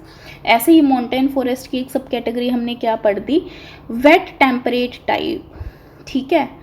तो अब वो किस बीच होती है, जो पहाड़ की ऊंचाई किससे 1000 से 2000 मीटर के बीच होती है। इम्पॉर्टेंट है ये लाइन, एमसीक्यू में पूछ सकते हैं। Evergreen broad leaf trees, leaf कैसे होते हैं, एवरग्रीन टाइप के होते हैं, ब्रॉड होते हैं, such as oaks and chestnuts predominate. तो यहाँ की प्रीडोमिनेट स्पीशीज कौन सी हो गई, यानी कि वेट टेम्परेट की जो एवरग्रीन स्पीशीज़ है प्लांट्स की, वो कौन सी हो गई, एक तो ओक और एक चेस्टनट। इम्पॉर्टेंट है ये दो चीज़ें। एक तो रेंज क्या है 1000 से 2000 मीटर, और दूसरी चीज़ है स्पीशीज़ कौन सी हैं, स्पीशीज़ हैं ओक, और दूसरी कौन सी है, दूसरी है चेस्टनट्स, राइट। तो ये छोटी छोटी चीज़ें हैं जो आपको याद रखनी है। तो ये चीज़ हमने देख ली, ओक्स हो गया, चेस्टनट हो गया, प्रीडोमिनेट हैं ये। आगे ये क्या कह रहे हैं, between 1500 and 300 metre temperate forest containing coniferous trees like pine, deodar, silver fir, spruce, cedar are found.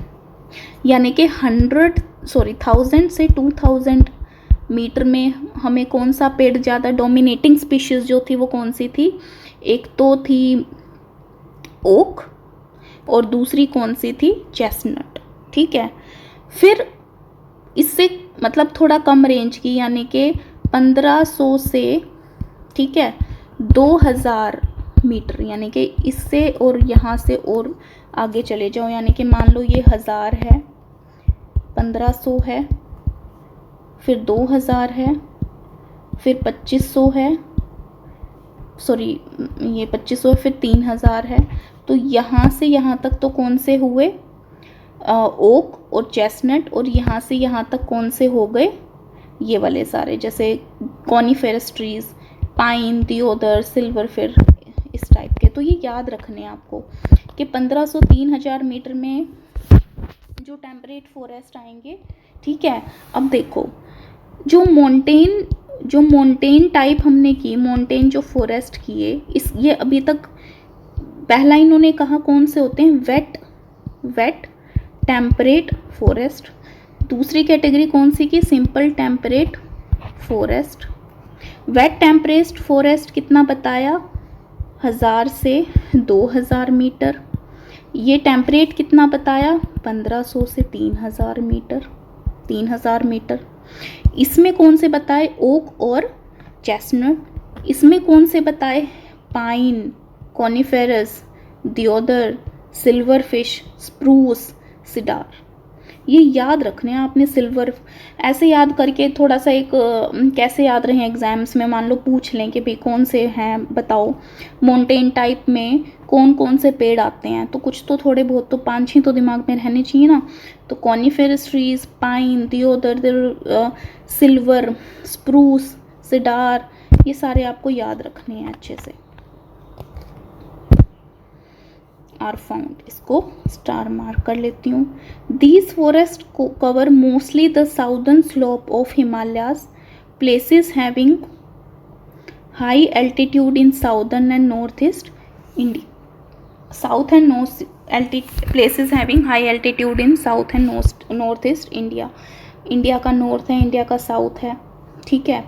तो एक तो यहाँ पर और एक ये नॉर्थ ईस्ट इंडिया में जो हाई एल्टीट्यूड होते हैं, एक तो वहाँ पे पाया जाता है और एक कहाँ पे पाया जाता है, जो साउदर्न स्लोप है हिमालय के, एक वहाँ पर पाया जाता है, ठीक है। At higher elevation temperate grasslands are common. और तो तीसरी कैटेगरी कौन सी हो गई, माउंटेन टाइप की। पहली तो थी वेट टेम्परेट, दूसरी थी टेम्परेट और तीसरी हो गई टेम्परेट ग्रासलैंड।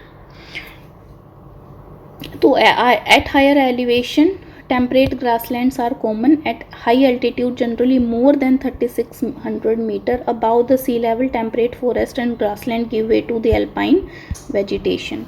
फिर आ गई alpine vegetation। यहाँ पर कौन से टाइप के पाए जाते हैं, पहली टाइप देखो याद करते रहो, पहली टाइप कौन सी थी, वेट टेम्परेट। दूसरी टाइप कौन सी थी, टेम्परेट। तीसरी है टेम्परेट ग्रासलैंड। तो इसमें ओक और चेस्टनट थे, दूसरे में हमने कॉनिफेरस, दियोदर, सिल्वरफिर, स्प्रूस ये सब देखे। और तीसरे में क्या देखा, silver fir, junipers, pines, birches are common trees of these forest. यानी कि बिर्चेस सबसे ऊंचाई वाले एरियाज में पाए जाते हैं। However, they get progressively stunted as they approach the snow line। और इनकी हाइट जो है वो छोटी होती जाती है जैसे जैसे वो स्नो लाइन की तरफ जाते हैं। Ultimately, through shrubs and scrubs, they merge into the alpine grassland। alpine grassland में अल्टीमेटली लास्ट में, क्योंकि जैसे जैसे ऊंचाई बढ़ी, बर्फ़ वाला एरिया ज़्यादा आया, ठीक है, तो अल्टीमेटली जो श्रब होते हैं, स्क्रब जो छोटी हाइट वाले बिल्कुल झाड़ी पेड़ ऐसे होते हैं, they merge into the alpine grassland. Alpine grassland में ये बिल्कुल मर्ज हो जाते हैं, इस यहाँ वाले जो ट्रीज होते हैं। They are used extensively for grazing by nomadic tribes. जो ये नोमैड होते हैं, जो ट्राइब्स होती हैं इधर उधर घूमती हैं, जैसे गुज्जर्स हो गए, बकरवल्स हो गए, तो ये ट्राइब्स का भी पूछ लेंगे। At higher altitude mosses and lichens form part of tundra vegetation. और जो मोजेस होते हैं, जो लाइकन्स होते हैं, ये किसका पार्ट होते हैं, टुंड्रा वेजिटेशन का। सबसे हायर, बहुत पहाड़ की हायर एलिवेशन पे किस टाइप की है, मोजेस लाइकन्स। और ये किसका पार्ट है, मोजेस लाइकन्स, टुंड्रा वेजिटेशन का। और टुंड्रा वेजिटेशन किसका पार्ट है, माउंटेन फॉरेस्ट का, ठीक है। तो ये आ गई टुंड्रा वेजिटेशन। टुंड्रा काफ़ी सर्दी वाले एरियाज़ में, टुंड्रा वेजिटेशन में जो ग्रासलैंड होती है, temperate grassland. The common animals found in these forest are Kashmir stag, spotted deer. मतलब ये जो माउंटेन फॉरेस्ट है, जो तीसरी टाइप की जो वेजिटेशन है, उसमें कौन से पाए जाते हैं, Kashmir stag, spotted deer, wild sheep, jack rabbit, Tibetan antelope, yak, snow leopard, squirrels, shaggy horn, ibex, bear, rare red panda, sheep, goats with thick hair. इनके हेयर जो होते हैं थिक होते हैं, थिक मोटे होते हैं, पास पास होते हैं और हेयरी होते हैं। यहाँ वाले एनिमल जो होते हैं वो हेयरी होते हैं। हेयरी इसीलिए होते हैं क्योंकि क्या होता है ना कि वो हवा को अपने अंदर इंटेक कर लेते हैं और वहाँ पे फिर उनको ठंड नहीं लगती, गर्म रहती है उससे फिर उनकी जो बॉडी है। लास्ट जो टाइप है वो कौन सी है, mangrove forest. The mangrove tidal forests are found in the areas of coast influenced by tides. Tides समुद्र की जो लहरें होती हैं, ठीक है, मान लो ये एक कोस्ट है, ठीक है, समुद्री तट है और यहाँ पे समुद्र है, ओशन है, तो यहाँ पे इनके मर्ज में ओशन और लैंड के मर्ज वाले एरिया में जो पेड़ पौधे होते हैं वो मैनग्रोव फॉरेस्ट ही होते हैं, जो फॉरेस्ट उगते हैं। तो mud and silt get accumulated on such coast, मिट्टी गाद ये सारी यहाँ पे एक्यूमुलेट हो जाती हैं।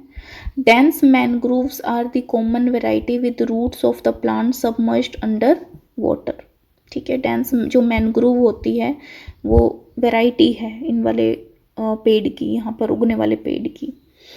The delta of the Ganga, जो गंगा रिवर का जो डेल्टा है, महानदी का, Krishna, Godavari, Kaveri are covered by such vegetation. जो भी मेजर रिवर्स हैं जहाँ पर जब ये डेल्टा बनाती है तो वहाँ पर मैनग्रोव फॉरेस्ट होते हैं। इन दी Ganga Brahmaputra delta Sundari trees are found, और जो गंगा ब्रह्मपुत्र का डेल्टा है वहाँ पे कौन सी ट्री पाई जाती है? सुंदरी ट्री इंपॉर्टेंट है। Which provide durable hard timber, palm, coconut, keora, agar etcetera also grow in some parts of the delta. तो ये इम्पोर्टेंट है पॉइंट। सुंदरी ट्री कहाँ पर होते हैं? जो टाइडल एरिया होता है, जो कोस्टल एरियाज होते हैं वहाँ पे सुंदरी ट्री पाए जाते हैं, ठीक है, और जहाँ से हमें क्या मिलती है? Hard timber. और कौन कौन सी हैं स्पीशीज़? एक तो पाम ट्री है, कोकोनट का भी हमें पता समुद्री तट पे मिलता है, क्योरा, अगर, एक्सेट्रा। क्योरा, अगर ये सारे क्या हैं? मैनग्रोव फॉरेस्ट के ही टाइप के ही में आते हैं। Royal Bengal tiger is the famous animal. तो फेमस ट्री कौन सा था यहाँ पर? मैनग्रोव में ट्री था सुंदरी ट्री, ठीक है। और जानवर, फेमस जानवर यहाँ पे कौन सा है? रॉयल बंगाल टाइगर, ठीक है, रॉयल बंगाल टाइगर। तो royal Bengal tiger is the famous animal in these forest. बाकी जो पाए जाते हैं turtles, crocodiles, gharials and snake also found in these forest, right. तो हमने क्या देखा कि भाई जो ट्रीज़ की स्पीशीज़ हैं वो ये हैं, एनिमल्स के ये हैं। ट्रीज़ में सुंदरी ट्री पूछ लेंगे, सुंदरी ट्री जो है वो कहाँ पर पाया जाता है। उसके अलावा कौन से थे? पाम, कोकोनट, क्योरा, अगर ऑल्सो ग्रो, और यहाँ पे एक तो रॉयल बंगाल टाइगर और बाकी ये सारे, ठीक है। मेडिसिनल प्लांट्स ये देख लेते हैं, कई बार कॉम्पिटिटिव एग्जाम्स में इस टाइप की चीज़ें पूछ लेते हैं। India is known for its herbs and spices from ancient times. Some 2000 plants have been described in Ayurveda and at least 500 are in the regular use. World Conservation Union's Red List has named 352 medicinal plants, of which 52 are critical threatened and 49 endangered. यानी कि world conservation unit यानी कि red ने world conservation union की जो red list है उन यहाँ पे कितने है? 352 क्या है? मेडिसिनल प्लांट्स हैं इंडिया में। 352 मेडिसिनल प्लांट हैं। इस 352 में 52 क्या है? Critical threatened. क्रिटिकल थ्रेटेंड मतलब उनके ख़त्म होने की का डर ज़्यादा है, वो डेंजर में है, और 49 जो है वो एंडेंजर्ड है, ठीक है। 52 बहुत ज़्यादा डेंजर में है, 49 उससे थोड़ा सा कम। The common use plants in India, जो मेडिसिनल प्लांट होते हैं, एक तो सर्पगंधा। सर्पगंधा किसके लिए यूज़ होता है? Use to treat blood pressure. Jamun, the juice from ripe juices use to prepare vinegar. तो ये सारे एक बार इनका आप देख लेना, मतलब वैसे नॉलेज के लिए ठीक रहेगा, एग्ज़ाम में तो ये सब नहीं पूछा जाएगा। फिर आ जाता है वाइल्ड लाइफ, ठीक है। Like it's flora, India is also rich in its फोना। मैंने कहा था फ्लोरा का मतलब क्या होता है?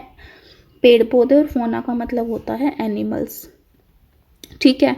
अभी तक हमने किसके बारे में पढ़ते हैं? फ्लोरा के बारे में पढ़ते आए हैं। वेजिटेशन के बारे में हमने देखा, मतलब हमने देखा कि कहाँ का फ्लोरा कैसा है, ठीक है, यानी कि ट्रॉपिकल एवरग्रीन कैसे होते हैं, हमारा जो फ्लोरा है वो कैसे डिवाइड किया है, फ्लोरा को डिवाइड कैसे किया है। सबसे पहला था ट्रॉपिकल एवरग्रीन, फिर ट्रॉपिकल डेसिडियस था, फिर थॉर्नी था, फिर उसके बाद माउंटेन हमने देखा, मैनग्रोव देखा।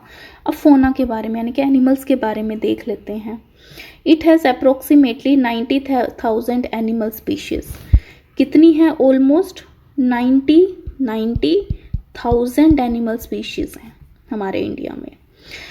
The country has almost 2,000 species of birds, और बर्ड्स की कितनी है? 2,000, that is approximately. They constitute 13% of the world's total. 13%, ये डाटा जो है वो इम्पोर्टेंट होते हैं, पूछ लेते हैं एग्जाम्स में कितने percent of the world India में है, तो कितने हैं? 13% ऑफ द वर्ल्ड, जो कि बहुत होता है। There are 2,546 species of the fish. तो फिश की कितनी है? पूरा ये तो ऑल ओवर एनिमल्स हो गए, ठीक है, ये हो गई ओनली बर्ड्स की, राइट, बर्ड्स की। फिर उसके बाद आ जाती है 2,546, ये किसकी स्पीशीज हो गई? फिश की। तो सबसे ज़्यादा थी एनिमल, फिर है फिश, फिर है birds. Which account for nearly 12% of the world stock, जो कि कितना है? 12% ऑफ द वर्ल्ड है। ये है 13% ऑफ द वर्ल्ड, ये है 12% of the world. It also shares between 5 and 8% of the world's amphibians, reptiles and mammals. तो हमारे कंट्री में 5% जो है वो 5 और 8% है एम्फीबियंस, 5% ऑफ द एम्फीबियंस हमारी कंट्री में है, और 8% ऑफ द रेप्टाइल्स और मैमल्स जो हैं वो हमारी कंट्री में एग्जिस्ट करते हैं। The elephants are the most majestic animals among the mammals. Most majestic हैं। They also found in the hot wet forest of Assam, Karnataka and Kerala. कहाँ कहाँ पे पाए जाते हैं? असम में, कर्नाटक में और केरला में, मतलब यहाँ पे ज़्यादा होते हैं। One horn rhinoceros are the other animals which live in swampy and marshy. तो जो वन हॉर्न राइनोसोर के लिए अप्रोप्रिएट कंडीशन कौन सी होती हैं? एरिया जो होता है वो स्वैम्पी और मार्शी होना चाहिए, ठीक है, मार्शी होना चाहिए, थोड़ा गदगदा सा और वैटी सा जो लैंड है वैसा होना चाहिए वन हॉर्न राइनोसोर्स के लिए, स्वैम्पी और मार्शी। इनलैंड्स ऑफ असम, और कहाँ पर ज़्यादा पाए जाते हैं? असम में और वेस्ट बंगाल में। Arid area of the Rann of Kutch and the Thar desert are the habitat for wild ass and camels respectively. तो हमने देखा कि एलिफेंट मेनली कहाँ पर पाए जाते हैं? एक तो केरला में हमें पता है कि भाई एलिफेंट बहुत होते हैं, ठीक है, और फिर जैसे कर्नाटका में और असम में भी एलिफेंट, ठीक है। उसके बाद जो वन हॉर्न राइनोसोर हैं वो तो देखो वन हॉर्न, असम जो है वो तो देखो मेन है वन हॉर्न राइनोसोर के लिए। तो असम से टच होती दूसरी स्टेट है वेस्ट बंगाल, तो वहाँ पर भी वन हॉर्न राइनोसोर पाए जाते हैं, ठीक है। फिर बाकी उसके बाद जो एरिड एरिया होते हैं अर्धशुष्क, और वहाँ पे वगैरह जैसे डेजर्ट वगैरह हो गए, वहाँ पे क्या थे? कैमल्स और वाइल्ड एज। इंडियन बाइसन, नील गाय और चोजिंगा यानी कि four horn antelope, गेजल and different species of deer are some other animals found in India. It also has several species of monkey. Wildlife Protection Act was implemented in 1972 India. very very important. तो ये पूछ लेंगे कि 1972, तो आपसे पूछ सकते हैं ऑप्शन में कि जो वाइल्ड लाइफ प्रोटेक्शन एक्ट है वो कब आया था, कब इम्प्लीमेंट हुआ था? तो वो कब हुआ था? 1972 इन इंडिया। तो wild life protection act India में 1972 में इम्प्लीमेंट हुआ है, ये आपको याद रखना है। India is the only country in the world that has both tigers and lions, that is also important. कि इंडिया के लिए ऐसी कंट्री है वर्ल्ड में जिसके पास टाइगर्स भी और लॉयंस भी दोनों हैं। The natural habitat of the Indian lion is the गिर फॉरेस्ट इन गुजरात। तो जो नेचुरल हैबिटेट, नेचुरली जो उनका जो रहने का जगह है इंडियन लॉयंस का, तो वो क्या है? गिर फॉरेस्ट इन गुजरात। गुजरात के जो गिर फॉरेस्ट है वहां पर लॉयंस का। और टाइगर्स का कहाँ है? Tigers are found in the forest of Madhya Pradesh, Sundarban of west Bengal and Himalayan region, that is also important. एक एक लाइन इम्पोर्टेंट है। पहली चीज, वाइल्ड लाइफ प्रोटेक्शन एक्ट कब आया? 1972 में आया, पहली चीज। दूसरी चीज जो याद रखनी है कि इंडिया एक लौती ऐसी कंट्री है जहाँ पर टाइगर प्लस लॉयन दोनों मिलते हैं। तीसरी चीज़, अच्छा टाइगर जो है वो कहाँ पर पाए जाते हैं ये पूछ लेंगे, तो मध्य प्रदेश में सुंदरबन में, Sundarban of the west Bengal Himalayan region में, इन 3 जगह टाइगर पाए जाते हैं। और लॉयन कहाँ पर पाया जाता है? लॉयन गिर फॉरेस्ट है जो गुजरात का। चौथी चीज़ ये याद रखनी है कि गिर फॉरेस्ट जो है गुजरात का, वहाँ पर पाए जाते हैं lions. Leopards too are members of the cat family, तो ये लाइन में इंपॉर्टेंट है, cat family. They are important among animals of prey. Okay, the Himalayas harbour a hardy range of animals which survive in extreme cold. Okay, तो मतलब जो हिमालय में ऐसे animals हैं जो सरवाइव कर सकते हैं एक्सट्रीम कोल्ड में।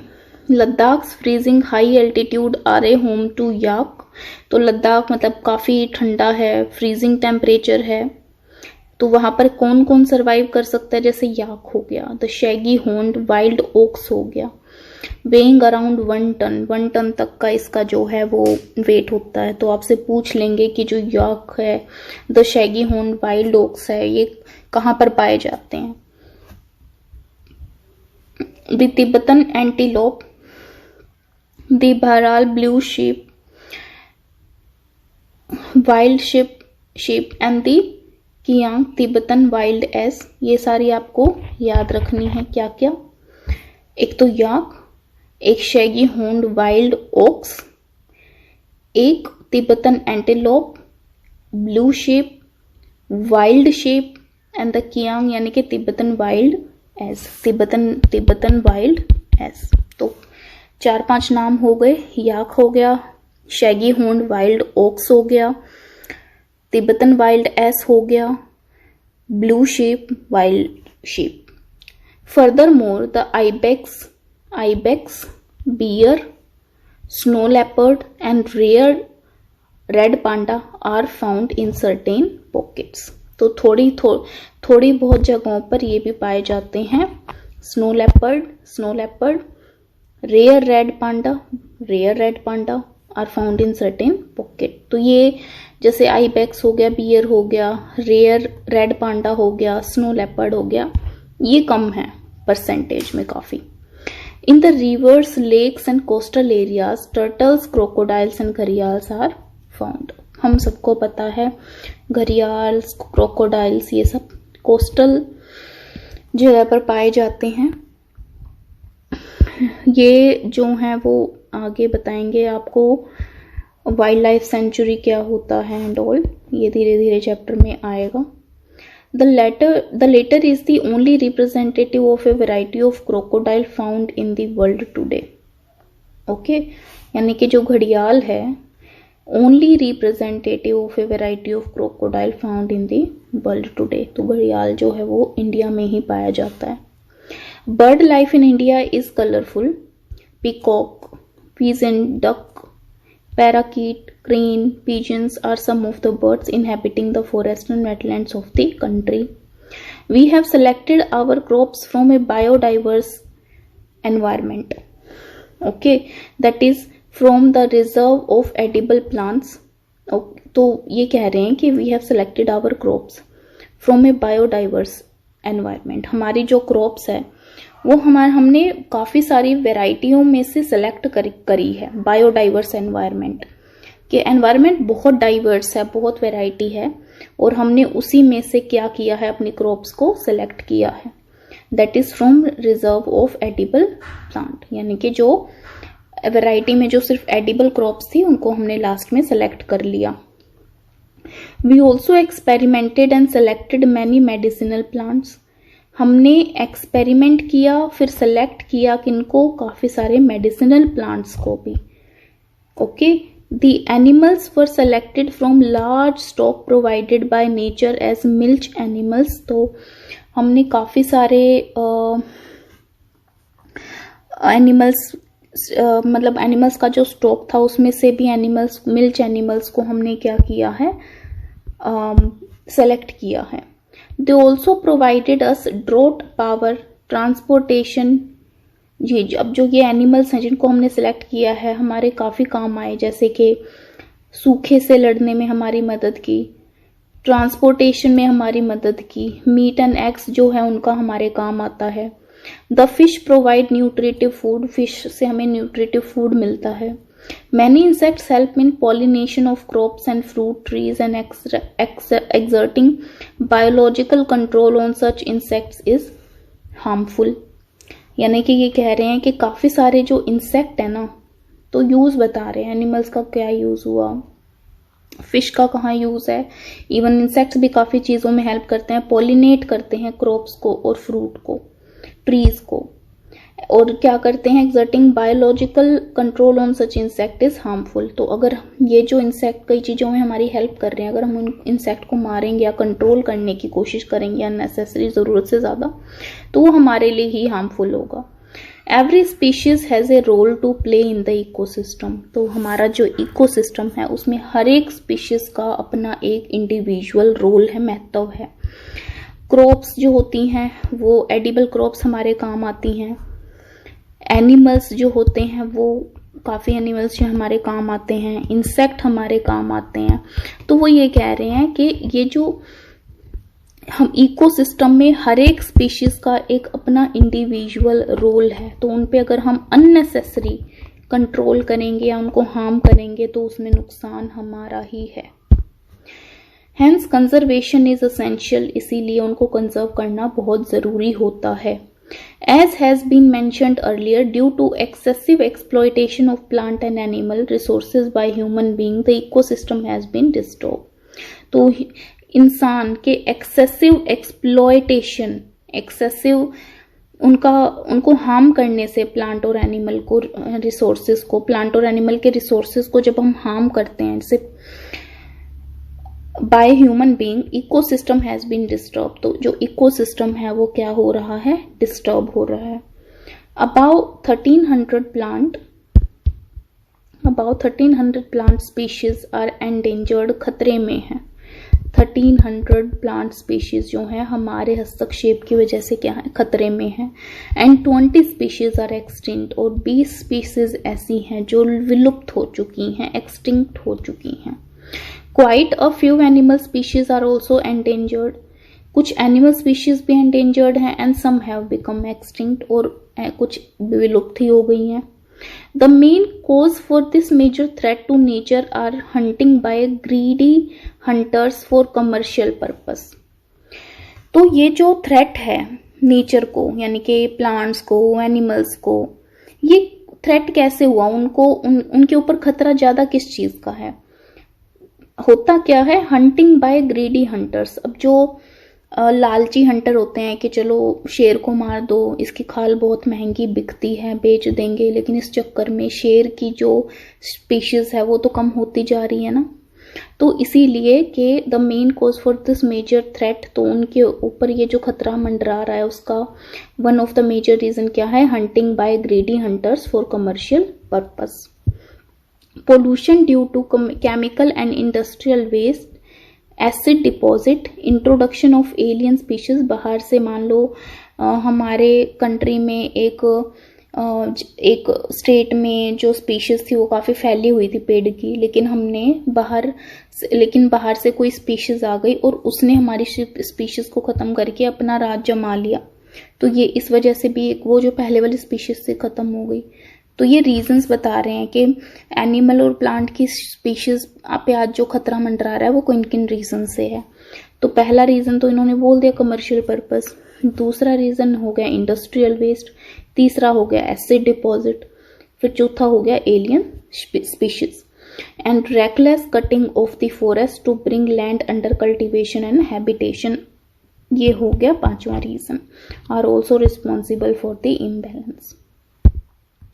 To protect the flora and fauna of country, the government has taken many steps। तो ये जो खतरा हो रहा है हमारे फ्लोरा फोना को, हमारे पेड़ पौधों को, एनिमल्स को, उसके लिए सरकार को कुछ स्टेप्स लेने पड़े। पहला क्या है, पहला point, 18 biosphere reserves have been set up in the country to protect flora and fauna. 18 biosphere reserve जो है वो बना दिए गए 10 out of these the Sundarban, Nanda Devi, gulf of Mannar, ये आपको लर्न करनी है कि बायोस्फीयर रिजर्व्स कौन कौन से हैं। बायोस्फीयर रिजर्व मतलब रिजर्व करके रखना नेचुरल वे में जो प्लांट और एनिमल हैं, कि भाई वहां पे सरकार ने रोक लगा दी कि आउटसाइड से जो लोग हैं वो इनको अपने मतलब के लिए हार्म नहीं करेंगे इस एरिया को, तो उसको आप प्रोटेक्ट, सरकार ने कहा ये प्रोटेक्टेड रहेगी और उनको बायोस्फीयर रिजर्व का नाम दे दिया। तो ये हमें याद करने के पूछ लेंगे मान लो क्वेश्चन में कि भाई 3-4 बायोस्फीयर रिजर्व का नाम बताओ, ठीक है। तो 10 out of this the Sundarban, हालांकि 18 है, ठीक है, 18 have been set up by country, तो इसमें से जो 10 हैं उनके इन्होंने नाम दिए हैं, वैसे टोटल 18 है। तो याद कर लो, जैसे सुंदरबन, ठीक है, एक Nanda Devi, gulf of Mannar, Nilgiri, Nokrek, great Nicobar, Manas, Simlipal, Pachmarhi and Achanakmar, Amarkantak have been included in the world network of biosphere reserve. तो ये बायोस्फीयर रिजर्व का हिस्सा है। थोड़ा सा लोकेशन का अगर मैं आइडिया दूं आप सबको, तो जो ये सुंदरबन है ये आपको पता ही है, जो जहाँ पर गंगा और ब्रह्मपुत्र का डेल्टा है वेस्ट बंगाल और बांग्लादेश के उधर, तो ये वहाँ पर है। नंदा देवी जो है वो उत्तराखंड में है, ऊपर नॉर्थ में है। जो गल्फ ऑफ मन्नार है, गल्फ ऑफ मन्नार पड़ती है तमिलनाडु के उधर। और फिर है नीलगिरी, नीलगिरी तमिलनाडु के और केरल के मर्जिंग पॉइंट पर है। नोकरेक, नोकरेक आई गेस ये मेघालय में है। Nokrek I am not sure, इधर मेघालय अरुणाचल प्रदेश इनमें कहीं है ये। ग्रेट निकोबार, निकोबार जो अंडमान निकोबार आइलैंड है ये उधर है। मानस, मानस असम में है। सिंपलीपाल उड़ीसा में है। पांचमार्ही ये एमपी में है। अचानक मार, अमरकंटक ये छत्तीसगढ़ वाले एरिया में है। तो ये कुछ मैंने थोड़ा आपको मोटा मोटा आइडिया दे दिया कि इंडिया में बायोस्फीयर रिजर्व कहाँ कहाँ पर हैं। बायोस्फीयर रिजर्व का मैंने आपको मोटा सा आइडिया दे दिया कि भाई फॉर एग्जांपल ये ज़मीन है काफ़ी एरिया में फैली हुई और यहाँ पे पेड़ पौधों को और यहाँ के जो एनिमल्स को उनको नुकसान ना पहुँचे, तो वहाँ की जो गवर्नमेंट है उन्होंने उसको प्रोटेक्शन प्रोवाइड कर दी और उसको बायोस्फीयर रिजर्व घोषित कर दिया कि यहाँ पर आप इनको हार्म नहीं कर सकते, फ्लोरा और फोना को। कुछ कंडीशंस होती हैं, ठीक है। थोड़ा माइग्रेटरी बर्ड्स के बारे में देख लेते हैं। पहले ये देख लेते हैं सेकंड पॉइंट। पहली चीज़ तो जो गवर्नमेंट ने फ्लोरा फोना को बचाने के लिए सेटअप की बायोस्फीयर रिजर्व, उनके बारे में हमने देख लिया कि टोटल कितने हैं, 18 हैं। ये देखो 18 बायोस्फीयर रिजर्व। सुंदरबन हमने देख लिया, गल्फ ऑफ मन्नार पढ़ लिया, नीलगिरी, नंदा देवी, नोकरे, ग्रेट निकोबार, मानस भी देख लिया, असम में, सिंपलीपाल उड़ीसा में है। दिबैंग जो है वो अरुणाचल प्रदेश के उधर है। दीब्रू, शिकोवा, अगस्त मलाय, तो ये और याद रखने हैं आपको, ठीक है, ये और याद रखने हैं। सिंपलीपाल तक हमने देख लिया, तो दिबैंग और याद रखो, दीब्रू शिकोवा याद रखो, अगस्त मलाय याद रखो। कंचनजंगा सिक्किम में है, वो सिक्किम साइड है। पांचमार्ही बताया था मैंने आपको एमपी में है। अचानक मार, अमरकंटक ये भी पहले आ गया था, ठीक है। नंदा देवी ये भी किया था हमने, नंदा देवी भी, नोकरे, ग्रेट निकोबार, ये एक बार आप नज़र मार लेना, 18 है टोटल, ओके। सो पहली चीज़ जो सरकार ने शुरू की थी बायोस्फीयर रिजर्व। दूसरी चीज़ क्या है, financial and technical assistance is provided to many botanical garden by the government since 1992, ठीक है। कुछ एग्जाम्पल दिए हैं इन्होंने, जैसे कच्छ हो गया, कोल डेजर्ट हो गया, शेषलम हो गया और पन्ना हो गया। तो फाइनेंशियल और टेक्निकल, तो सरकार ने फाइनेंशियल असिस्टेंट भी है और टेक्नोलॉजी से रिलेटेड भी असिस्टेंट दी है काफ़ी सारे बोटेनिकल गार्डन्स को। देखो बोटेनिकल गार्डन्स होते हैं कि मान लो कोई जो चीज़ है वो आउटसाइड, जो उसका प्रॉपर हैबिटेट एग्जैक्ट वहाँ पे वो ख़त्म होती जा रही है, तो उसको एक सुरक्षित जगह पे लेके आया और उसको कंजर्व किया, तो वो तो बोटेनिकल गार्डन हो गया, ठीक है। अब बायोस्फीयर रिजर्व में क्या होता है, वहां पे वो जहाँ चीज जहाँ पे है वहीं पर ही रहेगी, उसको कहीं और आप शिफ्ट नहीं करोगे, वहां पे रहते रहते आप उसको कंजर्व कर रहे हो, ये फर्क होता है। तो जो बोटेनिकल गार्डन है उनको भी क्या किया सरकार ने, फाइनेंशियल और टेक्निकल असिस्टेंट दी। तीसरी चीज़ जो सरकार ने शुरू की फ्लोरा और फौना को प्रोटेक्ट करने के लिए, प्रोजेक्ट टाइगर, टाइगर्स को प्रोटेक्ट करने के लिए प्रोजेक्ट टाइगर चलाया। राइनोसोर्स को प्रोटेक्ट करने के लिए प्रोजेक्ट राइनो चलाया। ग्रेट इंडियन बस्टर्ड को सेव करने के लिए ये प्रोजेक्ट चलाया। And many other eco development project have been introduce, और मैनी कई सारे इस टाइप के इंट्रोड्यूस किए। 100 उसके अलावा फिर सरकार ने क्या किया, 103 नेशनल पार्क, हमारे देश में जो नेशनल पार्क हैं वो सेटअप किए। 535 वाइल्ड लाइफ सेंचुरीज सेटअप किए। जूलॉजिकल गार्डन सेट किए to take care of the natural heritage. ये थोड़ा सा पहले का डाटा है, ये थोड़ा फिर भी अपडेट हो चुका है, अब दो चार और ऐड हो गए हैं, बट फिर भी मोटा मोटा आइडिया आपको लग जाएगा। All of us must realise the importance of the natural ecosystem for our own survival. हमें जो इकोसिस्टम है, इकोसिस्टम मतलब कि भाई जो स्पीशीज हैं एंड फ्लोरा है, फोना है, नेचुरल एनवायरनमेंट है, आपस में किस तरीके से कोऑर्डिनेट होके बैलेंस आउट हो रही हैं चीजें, ठीक है। रिसोर्सेज का कैसे लेन देन हो रहा है एनवायरनमेंट में, तो वो इकोसिस्टम होता है रिसोर्सेज का लेन देन। क्योंकि काफी सारी चीजें ऐसी है, जैसे हमने देखा कि कई बार पॉलिनेशन के लिए हमें इंसेक्ट्स की जरूरत होती है, ठीक है, और कई बार ये होता है कि एनिमल्स को जिंदा रहने के लिए प्लांट्स की, पौधों की जरूरत होती है। चीज रिसोर्सेज का लेन देन हो रहा है, जिसकी वजह से पूरा सर्वाइवल चल रहा है पूरा एनवायरनमेंट में, तो ये इकोसिस्टम हो गया, ठीक है। तो हमें रियलाइज करना पड़ेगा कि हमें जो नेचुरल इकोसिस्टम है उसको सेव रखने की जरूरत है हमारे खुद के सर्वाइवल। तो है हम करने जा रहे हैं क्वेश्चन एंड आंसर। पहला जो MCQ है, to which one of the following type of vegetation does rubber belong. Rubber जो है वो किस टाइप के वेजिटेशन से बिलोंग करता है। तो यहाँ पर हमारा जो आंसर है वो आएगा ट्रॉपिकल एवरग्रीन। क्योंकि जो रबर होती है उसको होने के लिए हाई रेनफॉल चाहिए, हाई रेनफॉल, ठीक है। तो यहाँ पे tropical evergreen high rainfall area होता है, तो ट्रॉपिकल एवरग्रीन में ही होती है रबर। सेकेंड क्वेश्चन है, cinchona trees are found in the areas of rainfall more than 100 centimetre, ये इसका आंसर है। थर्ड क्वेश्चन है, in which of the following state is the Simlipal biosphere bio reserve located. ये मैंने आपको बताया भी था कि सिंपलीपाल जो है वो उड़ीसा में है। विच one of the following biosphere reserve of India is not included in the world network of bio reserve, तो वो है मानस। नीलगिरी भी है, गल्फ ऑफ मन्नार भी इंक्लूड किया गया, पन्ना भी इंक्लूड किया गया, बस मानस को इंक्लूड नहीं किया गया है, तो इसका आंसर हो जाएगा मानस। नेक्स्ट जो एक्सप्लेनेशन बेस्ड क्वेश्चंस हैं, next answer the following question briefly. What factors are responsible for the distribution of plants and animals in India. Chapter के स्टार्टिंग में हमने यही देखा है कि कौन से फैक्टर होते हैं। सबसे पहला जो फैक्टर था वो कौन सा था, वो था relief feature, relief factor. Relief में हमने देखे थे लैंड और सॉइल, लैंड एंड सॉइल। तो एक तो ये होता है प्लांट और एनिमल के डिस्ट्रीब्यूशन में लैंड और सॉइल। और कौन सी चीज़ें होती हैं, और होती है टेम्परेचर, कि टेम्परेचर जो प्लांट और एनिमल ज़्यादा टेम्परेचर में सर्वाइव कर सकते हैं वही वहाँ पर होंगे, उसी टाइप के प्लांट होंगे और उसी टाइप के एनिमल होंगे। तो टेम्परेचर भी डिसाइड करता है फ्लोरा एंड फोना की डिस्ट्रीब्यूशन को। और प्रेसिपिटेशन बारिश भी डिसाइड करती है। ह्यूमिडिटी भी डिसाइड करती है। एंड फोटो पीरियड जो सनलाइट का जो टाइम है वो भी डिसाइड करता है। तो ये सारे फैक्टर होते हैं responsible for the distribution on plant and animal in India. Next question है, what is a bio reserve, give two example.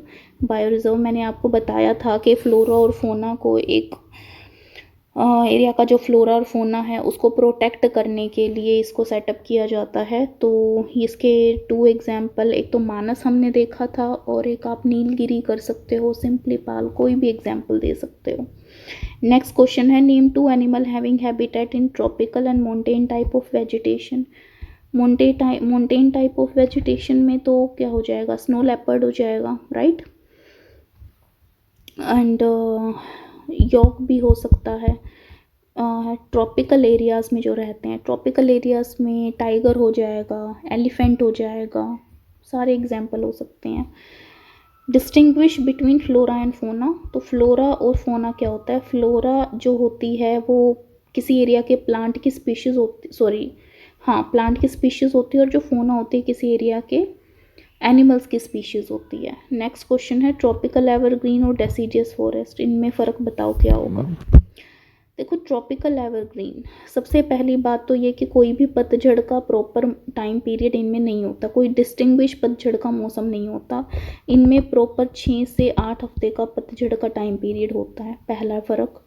दूसरा फ़र्क ये कि ट्रॉपिकल जो एवरग्रीन होते हैं उसमें जो बारिश होती है वो 200 मीटर से अबाव होती है, लेकिन जो डेसिडियस फॉरेस्ट होते हैं इनमें जो बारिश होती है वो 70 से 100 सेंटीमीटर अबाव होती है, राइट।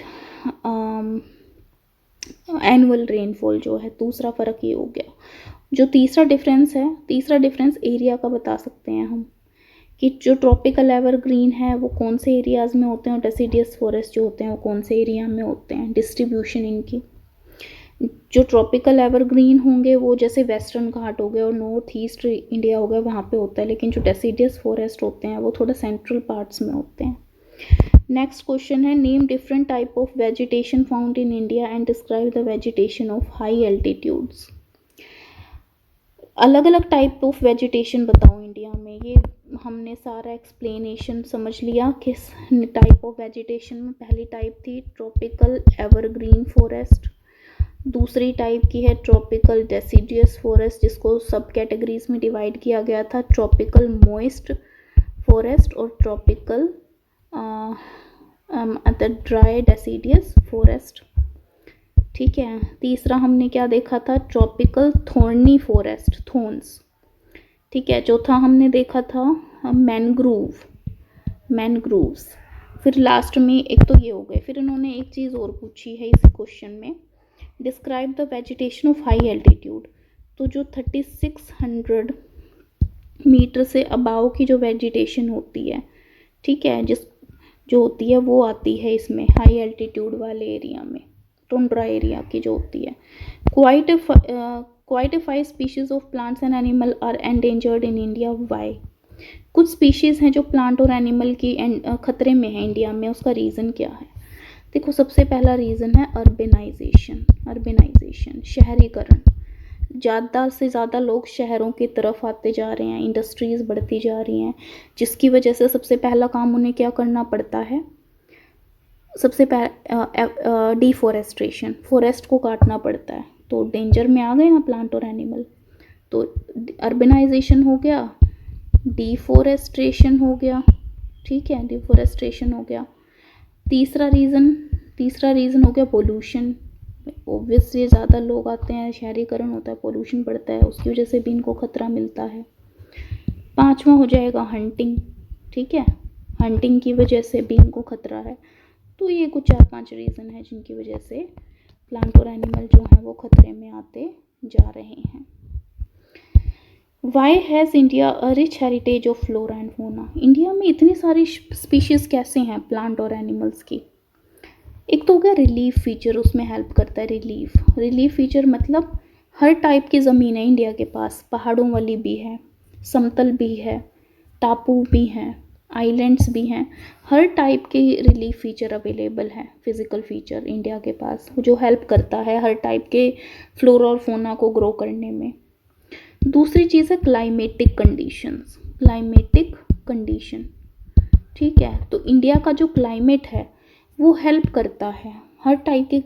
हमने देखा कि एवरग्रीन भी हैं, ज़्यादा बारिश वाले भी हैं, थोड़े मीडियम टाइप का वेदर भी रहता है, जो क्लाइमेट रहता है, माउंटेन टाइप का भी जो क्लाइमेट है वो रहता है। तो काफ़ी सारे जो फैक्टर्स हैं वो हेल्प करते हैं। तो तीसरा रीज़न हो जाएगा सॉइल, मिट्टी। हमारे इंडिया में काफ़ी टाइप की जो मिट्टी की वैरायटी पाई जाती है, जो डिफरेंट टाइप के फ्लोरा और फोना को उगने में या फिर पनपने में हेल्प करती है। तो इसीलिए ये 3 फैक्टर हो गए, इंडिया का जो हेरिटेज है वो इतना रिच है। So here complete this chapter.